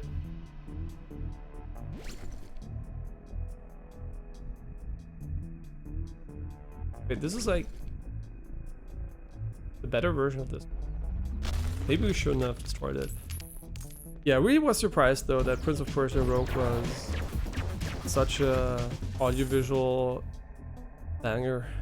And also the gameplay is fun. So yeah, tomorrow I'm gonna show you. I like it really much. It's not Dead Cells, and if you expect Dead Cells, you're gonna be on it because it's not. But it has a very fun, unique take on the genre, and I think it's gonna be a great game once it's done. It already is a great game, but it's not perfect. I think it's gonna be a breeze of fresh air if you look at the game we usually get Star Wars games, even though it's bland.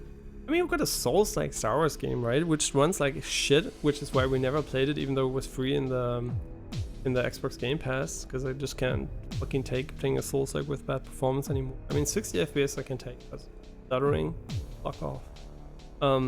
Which is such a shame, because I think the game otherwise, they say it's amazing. I think the first one was okay, it wasn't bad when, yeah. But yeah, I guess, you know, an open world Star Wars game, there are not a lot of them in general. It's true, yeah.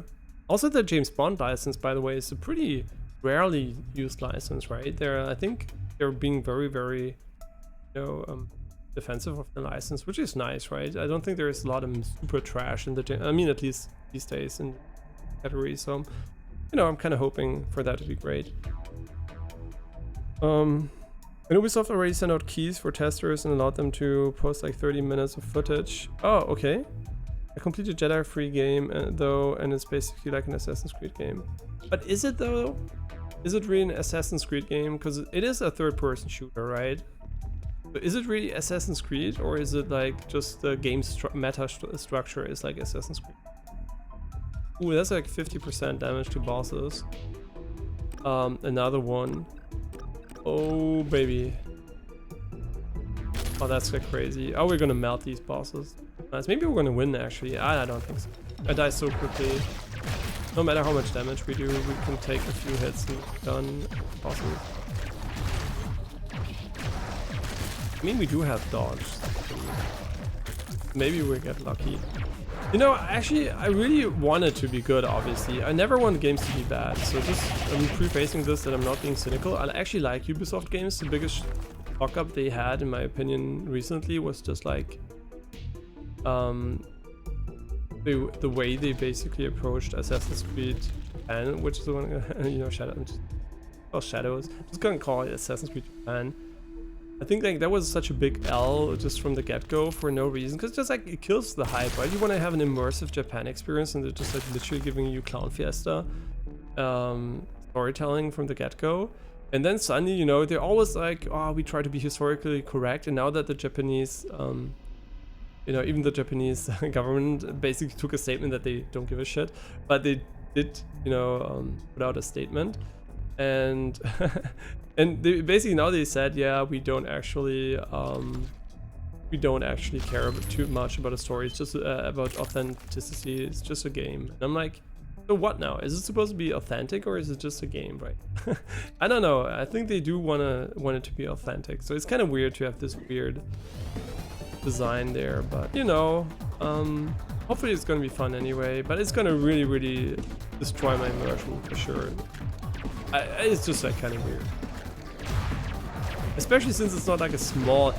That's such a weird thing to say, but it's gonna come maybe across as weird or something. But if he was a guy like Afro Samurai or something, like, you know, like a skinny guy, right? But he's like the ultimate tank, and that's why he seems so at odds with the Japanese people, because he's obviously bigger than them, and they're also gonna make that a gameplay element, which I think is so silly, right? Then you have this big black dude just throwing around small Japanese guys and playing baseball with their bodies and stuff like that, which is hilarious, but also kind of really ruins the mood, right? If it was like a small, you know, a bit not as tall black guy, just slim figure, whatever, just like more in maybe closer to the Japanese frame, I think I wouldn't have minded it at all, actually. I just think like them taking the biggest muscular guy they can and just putting it there in the setting is kind of weird to me. I don't know. And I'm neither Japanese nor black, right? I'm just white. So for me, from the outsider quote unquote perspective, it just kind of feels weird. I don't know, but maybe that's just me. And not like Assassin's Creed, but kind of. I mean, it will have the Ubisoft structure. I mean, it's not like it's like the Division studio, right? It's like, what is it called? Not Crystal Dynamics, but where's Crystal Dynamics before the name? I know that they have the Snowdrop engine, but I forgot the name of the studio. Remember the engine name? Yeah, but they did the Division 1 and 2, so it's like a bit different, I guess. It's not the Far Cry guys, it's not the Assassin's Creed guys.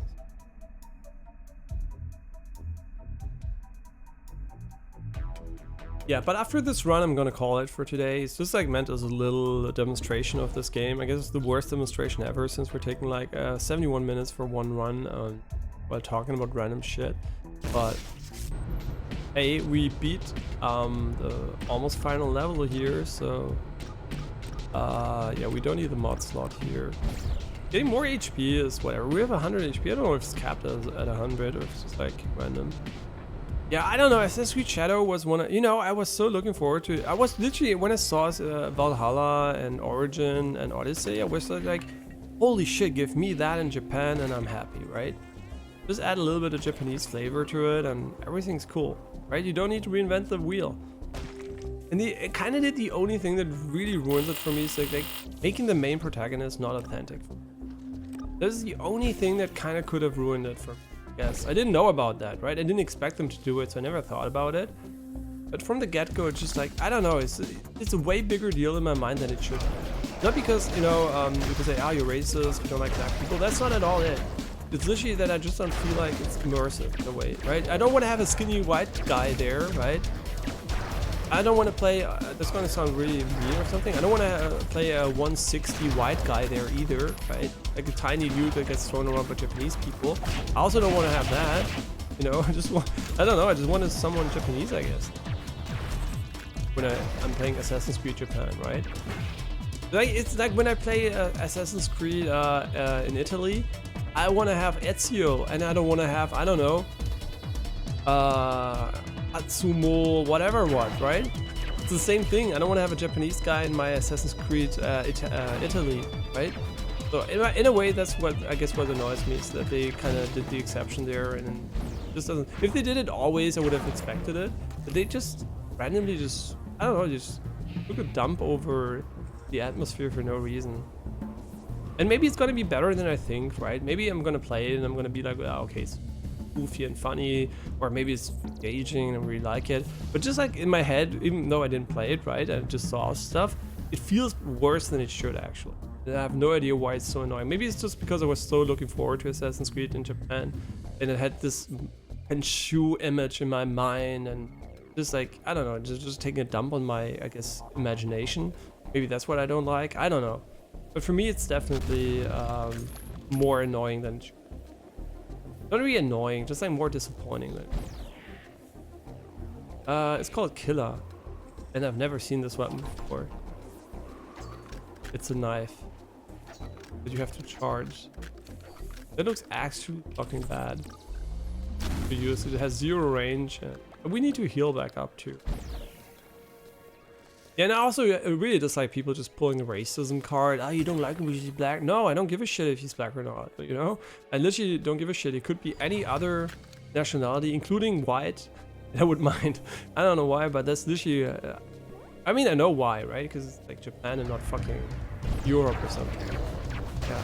I don't know. It's just like me. It's just like me that doesn't like it. I know there are people that don't mind at all. That's also perfectly fine. I'm happy for you. But my mind, for whatever reason, thinks Ubisoft is taking a dump on my imagination, and I guess that doesn't feel great. I mean, if you have no expectations, obviously it's also going to be different. But since I did have, like, I guess expectations, even though I didn't know about that, I guess. My expectation was just like, make it just a normal Assassin's Creed game. You don't have to reinvent anything. Just make it normal. Just give me Ghost of Tsushima. Oh wait, we already had it? Oh. I guess maybe, actually it's maybe Ghost of Tsushima at fault. Maybe Ghost of Tsushima, they didn't want to copy paste that and they were like... I actually don't know. I really wonder how that happened. Especially how nobody said anything. I mean, I'm pretty sure some people said something. But it's very difficult, right? Because everybody's gonna call you racist. It doesn't make any sense, actually. To call it racist, but, you know, people are still gonna do it. So... And yeah, of course, from a marketing perspective, it's great. A lot of people are talking about it, right? A lot of people are talking about it. But then again, I think this Assassin's Creed was the Assassin's Creed that had a lot of hype anyway. So if any Assassin's Creed could have done without this, I would assume it's this one, right? But yeah, I mean, obviously it is an attention L, so attention W, obviously. If that's going to translate into better sales, though, I don't know. I mean, maybe. I don't have the statistics on that one, but yeah, the one is actually. Our HP is so low, which is bad because if we had more HP, we could win. Oh, this is, by the way, this is what I meant. There are different transition methods too, and now you can just fly to the next island, but you can also like fly diagonally if you want to and skip islands, which is a really nice touch. This is the weapon we've been using the entire time. Yeah, I don't know. This is what you call autopilot. I actually don't know if we've been using this one. Oh, I hate these guys. They have like this weird tornado they can do. Oh, come on. What the fuck are you doing? Well, don't shoot the... Where are you aiming? The auto aim sensitivity stuff here. Wait, there is like a shock freeze animation. So there is a freeze, is basically a super slow. And then there's like a full freeze. Kind of confused. Yeah, we need more HP, man. I mean, I guess we have regeneration for half HP too. Hope I didn't pick up too many bad items while I wasn't paying attention. But I don't know if they wanted attention, right? I mean, you just have to have one employee that has like this vision. It's kind of weird, and then someone's like, "Yeah, I'm gonna. Let's do it, right?" And already you can have like awkward shit getting approved, and I don't know, like it's just so weird that they really needed to risk this safe Assassin's Creed. Yeah, I don't know. I wouldn't have risked it. I think it is not a good design, a good decision on the part of Ubisoft here. Yeah, whoever made the decision basically. See, that's what I mean. You can just go cross over.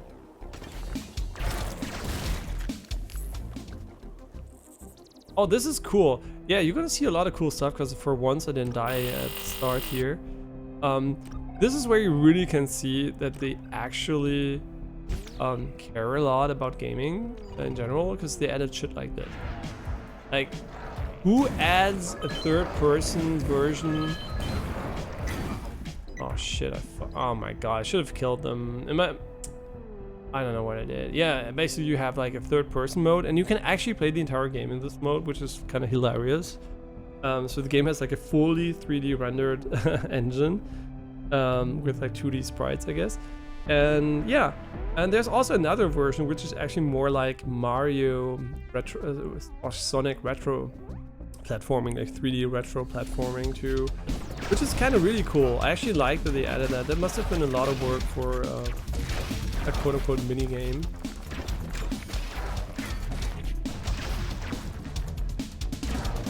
Oh, these it's kind of still interesting that you can scrap the chests and you can also open them shooting them. I guess we should scrap these. What mod would we actually do? Because we need the ammo and we need the damage against bosses. Yeah, but this is definitely, for me, this is one of the best twin-stick roguelites out there. It is just fun to play. It is. Oh, we already have this one. But can we reroll you? Oh no, we could. No, we should have rerolled that. Like, it did give us a lot of coins.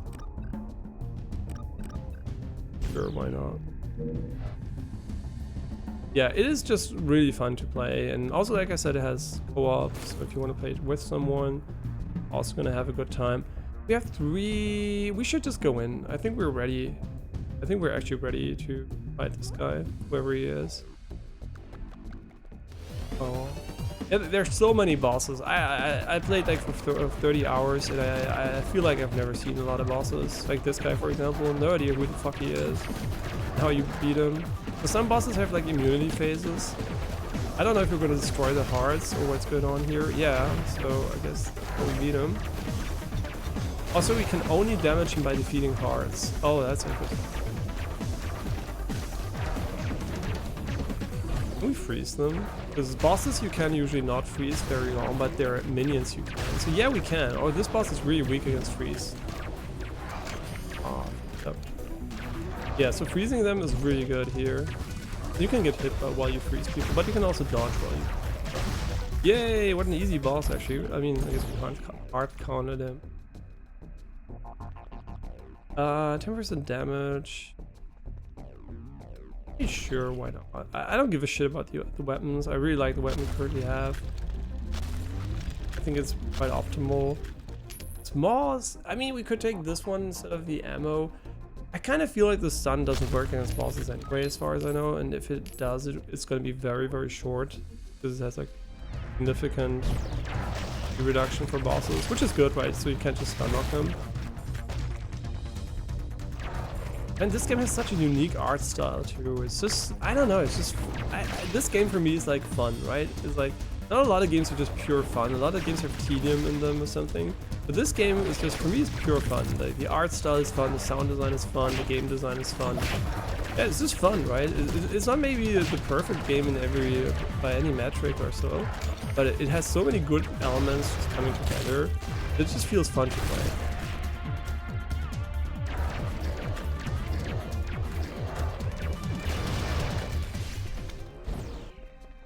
And this is looking really good. I want to play to Evil Laura or to Belbeor. I think Belbeor is pretty random. I think I'm not going to do this because I think they're both pretty risky. I mean, this one I could remember a positive effect. I mean, guess this one is not. Counter. Oh, we do have to select one. This is like what, 80 HP still. Ooh, this is interesting. This is really interesting. Yeah, I'm gonna take this one because we're gonna heal to half HP anyway using mana. So we're just gonna have to be careful. Oh no, I went in there. Like literally the only thing that could instantly kill us. Like inside here. Oh, what is this? How do I loot it? Jump and get. Put it into my inventory. You also have an inventory, but you don't have to manage it too much. 20% fire rate is kinda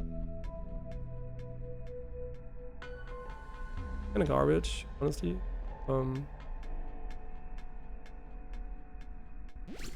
Never do this, so I have no idea how to inventory manage. Hope I didn't.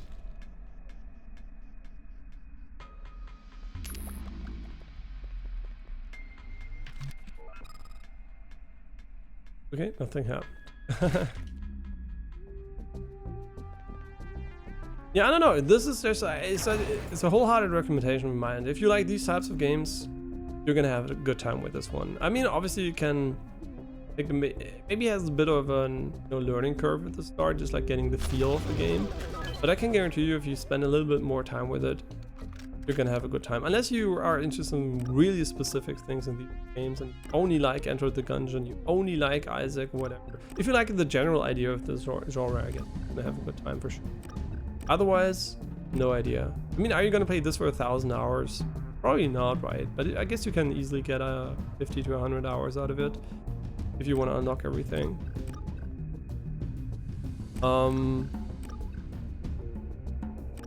You know what? On jump 4, mana is not bad, but the Iron Bomb can also be kind of nice. You didn't demonstrate it for.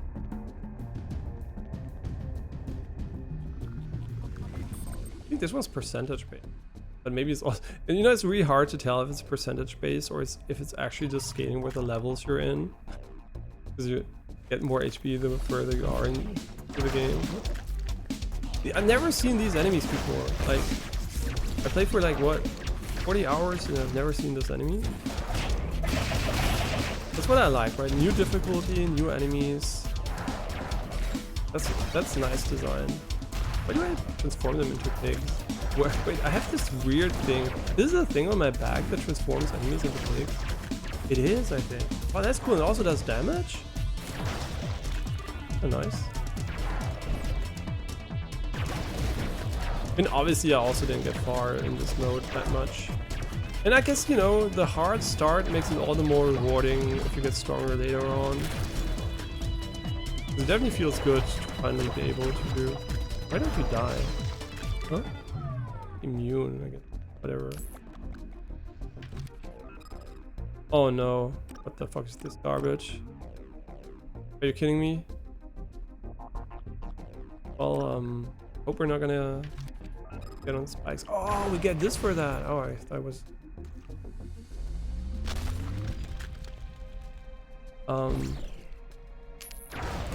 Kinda,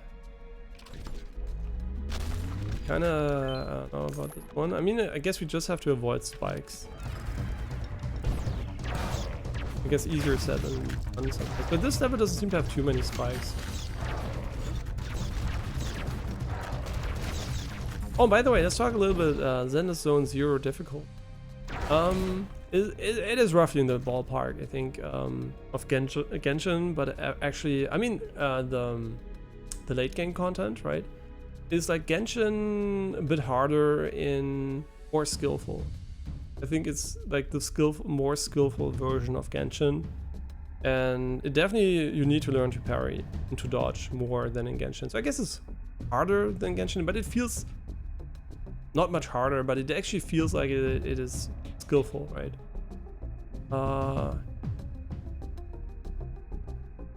Really have to think about this one. Old plasma. I mean, it has less FPS. So, fuck that. Okay, we're in a really good position. This is the last level as far as I.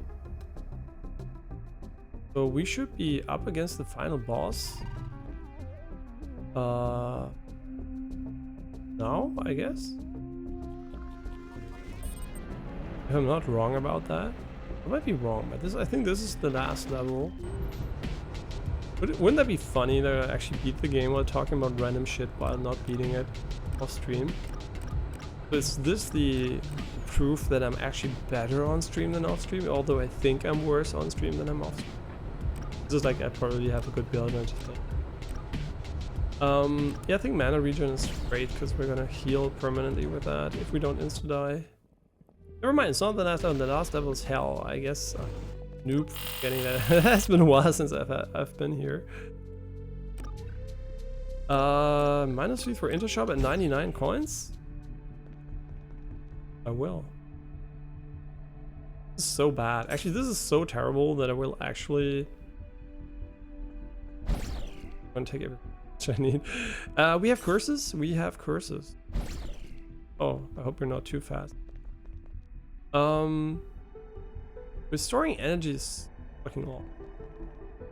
And the reason why I'm not gonna buy it and grab it is because there are a lot of vendors here, and you can be very specific about the stuff you get here.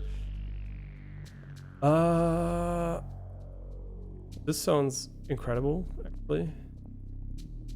This sounds actually. I really like that the game gives you this room here. Heal to max. Oh, but -25% max HP. This could actually be insanely good if we struggle clearing the islands, but that sounds also really interesting. I mean, I'm kind of not sure because there's going to be more shops here. I think every direction, and every direction or something. Up here. I mean, they do have a lot of HP.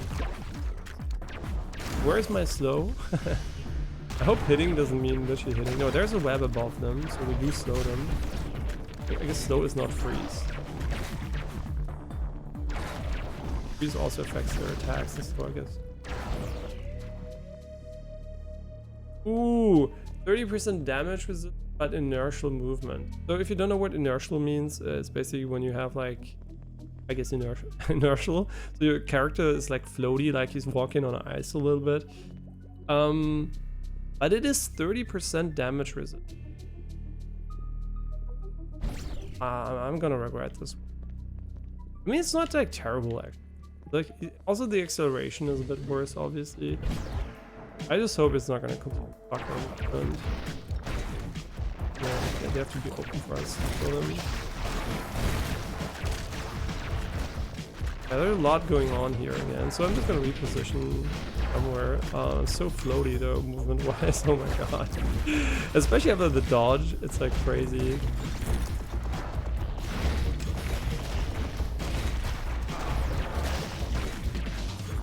Yeah, this is not as. I guess it's good, right? Because I'm expecting to get hit by the bosses anyway. So, I mean the final boss, but like there's another final boss. I mean, maybe there is a secret final boss, but I think there isn't because you already got him in another level. They have so much HP though. Crazy. Okay, we didn't die, which is nice. I'm just like contemplating healing to full HP after every level because it could be pretty good. It could also be pretty insignificant. Wow, go fast for a while.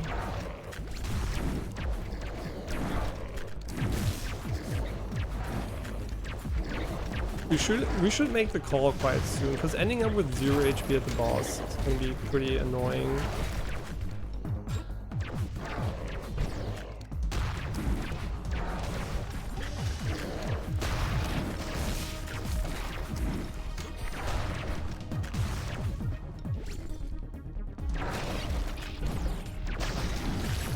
Spiders have such a huge explosion radius.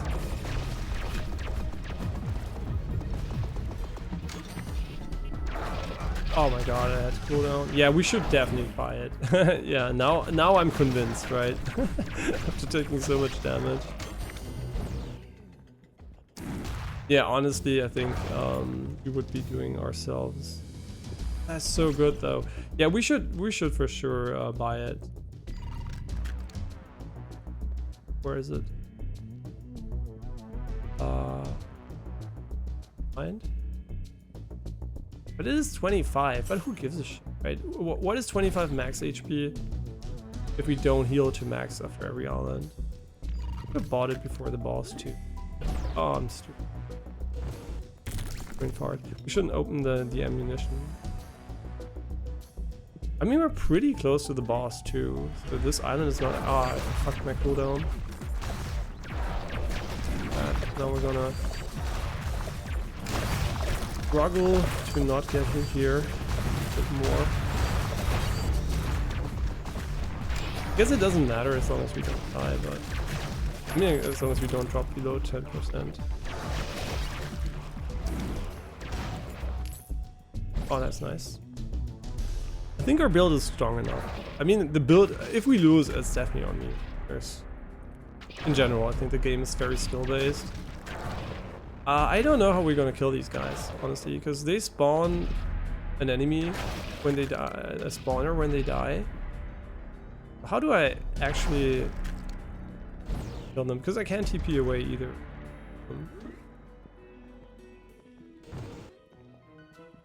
Do I want to do this?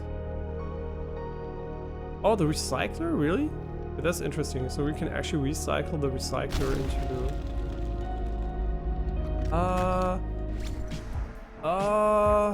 shit. Do I want to do this? No. This is really bad. These are spikes, by the way, so if we get hit by those, we take a fuck ton of damage. Can't see shit. Do we have the upgrade that we deal more damage per enemy killed? Which is insanely good on this difficulty because we have like 5 times more enemies.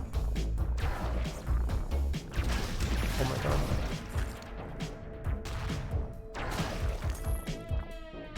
Wow. Come on, open the bitch.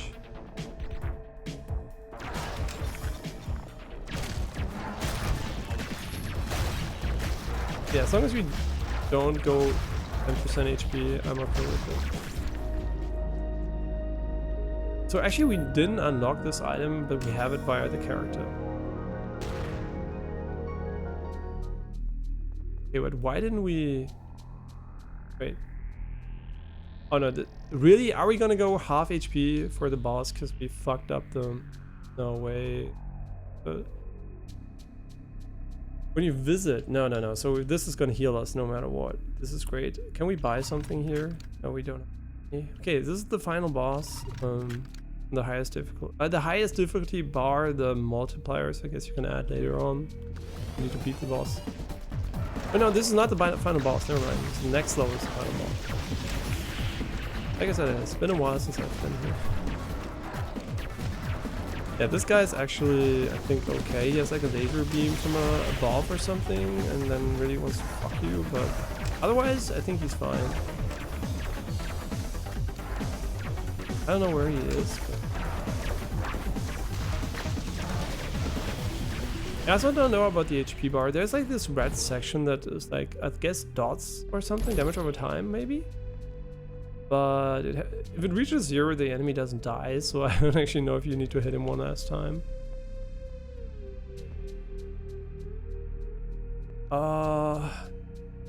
These are all bad. So... I'm gonna take the fire rates. I really want to do these sections. 14 gold? You know what? I know we should probably just take it, but I don't care. I'm just such a meta progression slave. Okay, oh, we're still not in level. Oh, okay, here, finally. How much money do we have? 50. Okay, so this now truly is the final level. A lot of mana regen. We're full HP, so...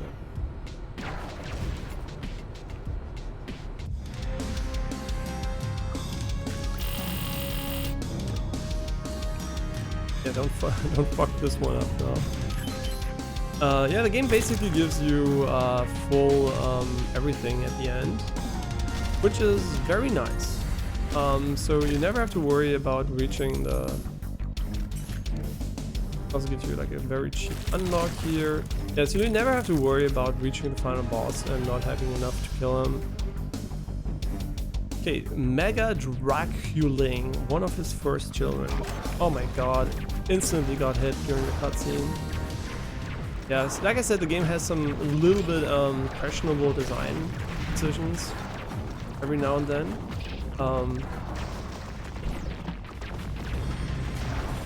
Which is okay, right? I'm not like super annoyed by it. Would like to actually be able to beat the difficulty ones. If you don't know how many enemies he spawns too, very interesting. Oh my god, our damage is like crazy. Yeah, you can move during the cutscene, which is kind of weird. You could get hit here again, which is not optimal. Oh no, fuck me. I hate these guys. So annoying.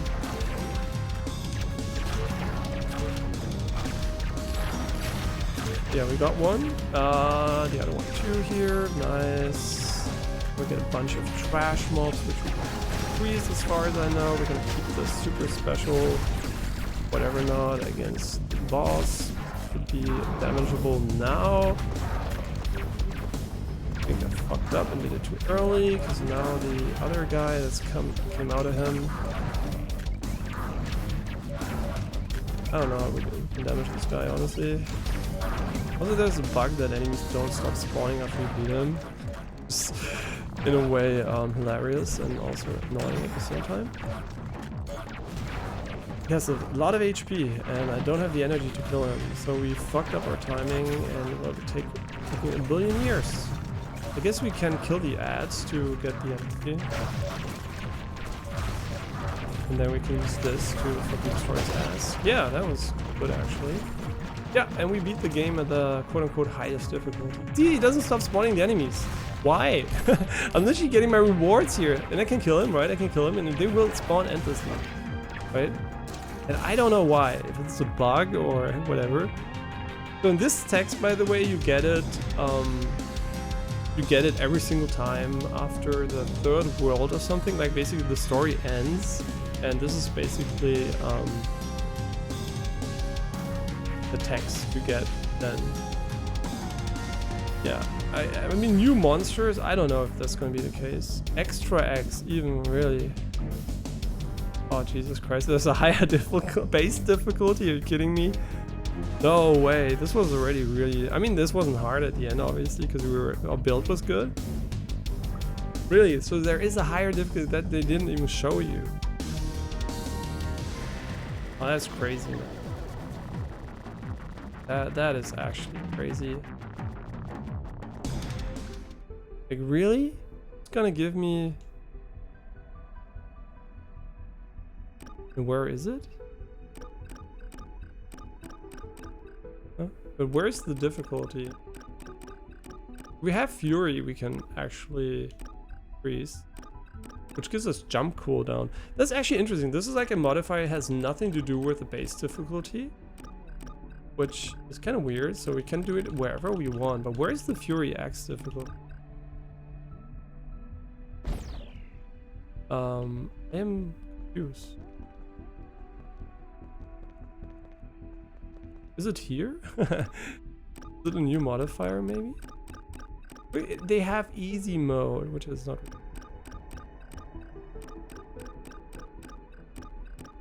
Zoomer. Literally. Live hard, die young. Kind of interesting.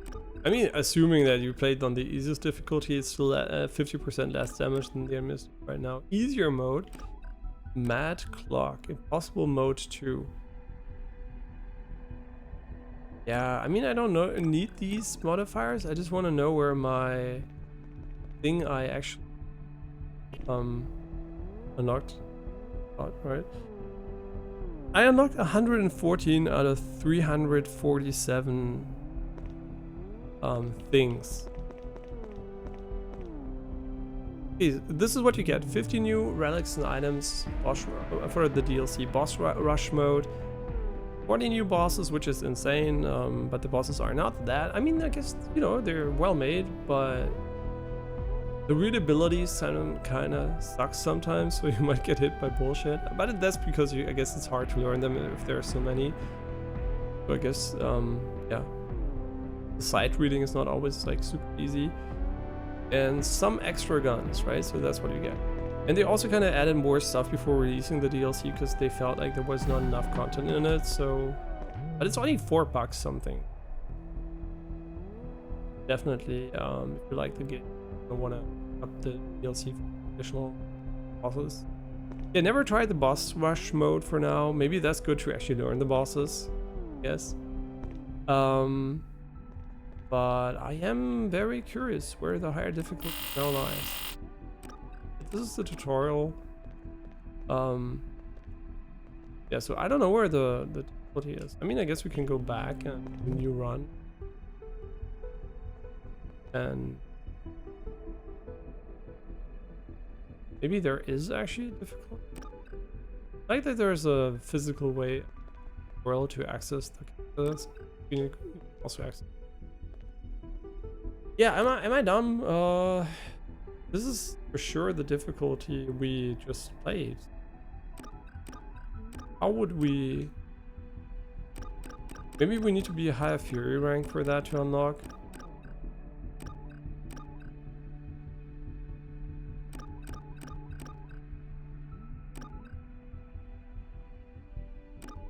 I don't know.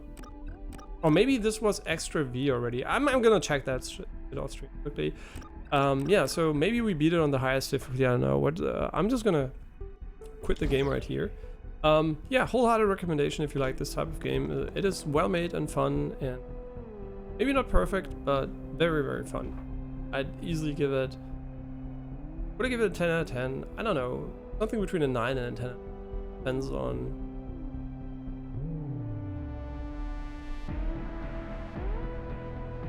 Depends on how I feel. It's very close to a 10 out of 10. But is it perfect enough for that? But it's fun enough. It's hard to tell actually. Is it a 10 out of 10? I mean, there's small things like the enemies not stopping to spawn at the end and stuff like that. So I guess I would give it some 9.5 out of 10. Let's give it a 9.5 out of 10. Is it? I mean, could it be a 10 out of 10? I guess so. It's really fun, but if I just want to be a bit more objective about it, yeah, but subjectively it's very close. But I'm just gonna check how many people have the ones because I feel like not a lot of people are gonna have one. Just out of curiosity. So this was max difficulty. Okay, so wait. So 1% of the player base has max difficulty. Which is, I guess, for a difficult game, pretty, you know, pretty normal that there's like a very low percentage of people that are going to invest the amount of time and skill required. I mean, I guess, you know, I bring a lot of experience to, like, in these games. I'm not a 1,000 hours Isaac guy or something, but I definitely have a few hundred hours. You know, I played a lot of games. So if this was my first game, would I have beaten the highest difficulty in this one? Probably not, right? Would have gone and played something else because I didn't experience any other games. But yeah, I feel like the high difficulty on the at the end is definitely nice though. If you're really into more challenging roguelites, this one definitely has got you covered. Kind of nice. And yeah, otherwise, a good time. 42.5 hours so far. I mean, I also played it a bit earlier. Recently, I played for, I guess, tracking this. Doesn't actually tell me how much I played it recently. But yeah, but I guess I played it recently, maybe 20 or 30. Okay, yeah, definitely fun, really fun. I'm gonna play it some more. I guess, yeah, there are a lot of characters I didn't try out yet, and I didn't unlock a lot of items so far. The meta progression is not done yet. Will I be sticking to the highest difficulty, or will I go for the lowest difficulty and just try to loop the Fury ranks and then go for the higher difficulty? I don't know. I don't know. Since I have a choice, right? You have a lot of choices. If you really want to make it easy, you can really make it easy. So there definitely is not that much weird. There's not a lot of problem if you want to customize your experience, right? There's literally cheats inside of the game. So if you want to make it easier without cheat engine or anything, if you're on Twitch or whatever, you don't have access to cheat tools. You can make it significantly easier. What you saw was the highest difficulty, literally. So, I mean, literally plus the Fury ranks, which do seem to add more minute things like dash cooldowns and stuff. So yeah, and then again, I could have leveled my dash to have 2 dashes, so I'm not even at the meta progression end. Yeah, so I guess you can make it very approachable, but also very skillful. And I don't think the game ever is super easy. So I think, I mean, unless you enable the additional stuff. So I think it's a very, very well balanced, fun, and at least moderately challenging game. Never going to be like at awesome level unless you really literally. I have no idea if the highest difficulty. Yeah, I don't know if at the lowest difficulty. But as always, thanks for watching. I think tomorrow, if everything goes according to plan, we're gonna be looking at a little bit of Prince of Persia Rogue, but then definitely only for maybe, I don't know, an hour Prince of Persia, so I can show you the music, I guess, and for gameplay. Definitely the music though. And then afterwards, I think we're gonna look at Kunitsugami, which I have played off stream for maybe half an hour to get an idea if it's worth checking out or not. And I decided I want to check it out. It got a 5 stars out of 5 stars from Eurogamer. Got other good reviews too. So it's definitely not a bad game. How good it is and I will like it, it's hard to tell because it is a very unique game, but it does have elements I enjoy, like skill-based melee combat, plus some a little bit of RTS vibes. But let's see, after, oh yeah, right, wasn't there a new RTS that came out like today or yesterday that everyone was like, oh, maybe it's going to revive StarCraft or Warcraft RTS style, and it's like kind of garbage. Well, looking at the art style, that was definitely not my cup of tea. So, didn't leave the best first impression from either. And then again, I think like real-time RTS are very limited because they're like super platform specific. You can only play them well on PC. And also like micromanaging and APM related input stuff. Like just like, I don't know. I just enjoy macro decisions and moment to moment combat and like min-maxing these things, right? I was really, really big into Warcraft 3 in the day and really, I would say quite good at it. And like a lot of 1v1 ladder grinding. Also got, I think it was rank 44 something in the game, which is, I think, is a pretty high rank as far as I remember. But they were pretty good opponents at least. I have no idea if I was also that good, but they were pretty good. And yeah, it was always a fun, you know, matchup, I guess. But the fact that it was a 1-on-1, right? 2v2 was also kind of doable, but everything beyond 2v2 was a pure like clusterfuck from just too much going on, right? You couldn't micromanage only to some degree, and then like if you have like 4v4 or something, or like 8 players randomly, I mean, sure, skill translates, but it just like becomes so random and convoluted. So yeah, I guess I enjoyed it for 1v1, but also then it was just so weird, right? I can't imagine going in today and being like, hey, I really want to play a new Warcraft 3 where I have to learn everything from scratch. Like, I guess when I'm young and I can do that, but when there are a lot of fun and quick alternatives where you can get into that are also competitive and fun, like MOBAs or whatever, it's just like, I think like RTS is basically MOBAs today, right? If you want to play something like an RTS, MOBA is the way to go. This is not like an RTS basically, but it basically just min-maxes what RTS is. I guess one of the fun parts of RTS, not min-maxing too much. Well, I mean, I guess obviously some people will love RTS for being RTS, which is fair, right? It's very unique, but I just don't think I miss it in the way I would have expected it, because it was definitely one of my most played genres in the day, right? Age of Empires, Risk of Rain, not Risk of Rain, Dark Rain 1 that was like 2D pixel graphics, Dark Rain 2 with 3D graphics, Man Conquer, yeah, Warcraft, Dominion, like Mecha, I forgot the name, like the Mecha RTS where you can build your own mechas. Janine would have liked that. It's like basically Gundam as an RTS. It's really, really old, but it was really fun because you could, you had units where you could like swap out your arm, your weapons, you had like shields, you had like flying units. It was really fun actually. I really liked it. And you had like these floating islands. I forgot what it was called, but yeah, I have very, very fond memories of RTS. And honestly, I really like the genre.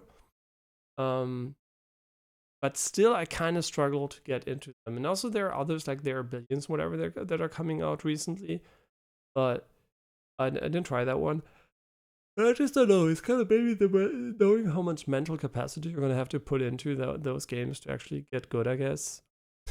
I mean, maybe that's the curse of being pretty good at one of those games, knowing just how bad you are now at the others. Because when I first played them, I didn't even have internet, right? So, oh, there was another one, Realm, not Dark Realms. I don't know. Actually, the game where you could train your units by putting them into different buildings, and they went and they trained and stuff like that, and you had horses you can capture, and yeah, I was really bad back. Not bad, but I wasn't aware of how good you could get at those games. So I was also always casually playing them.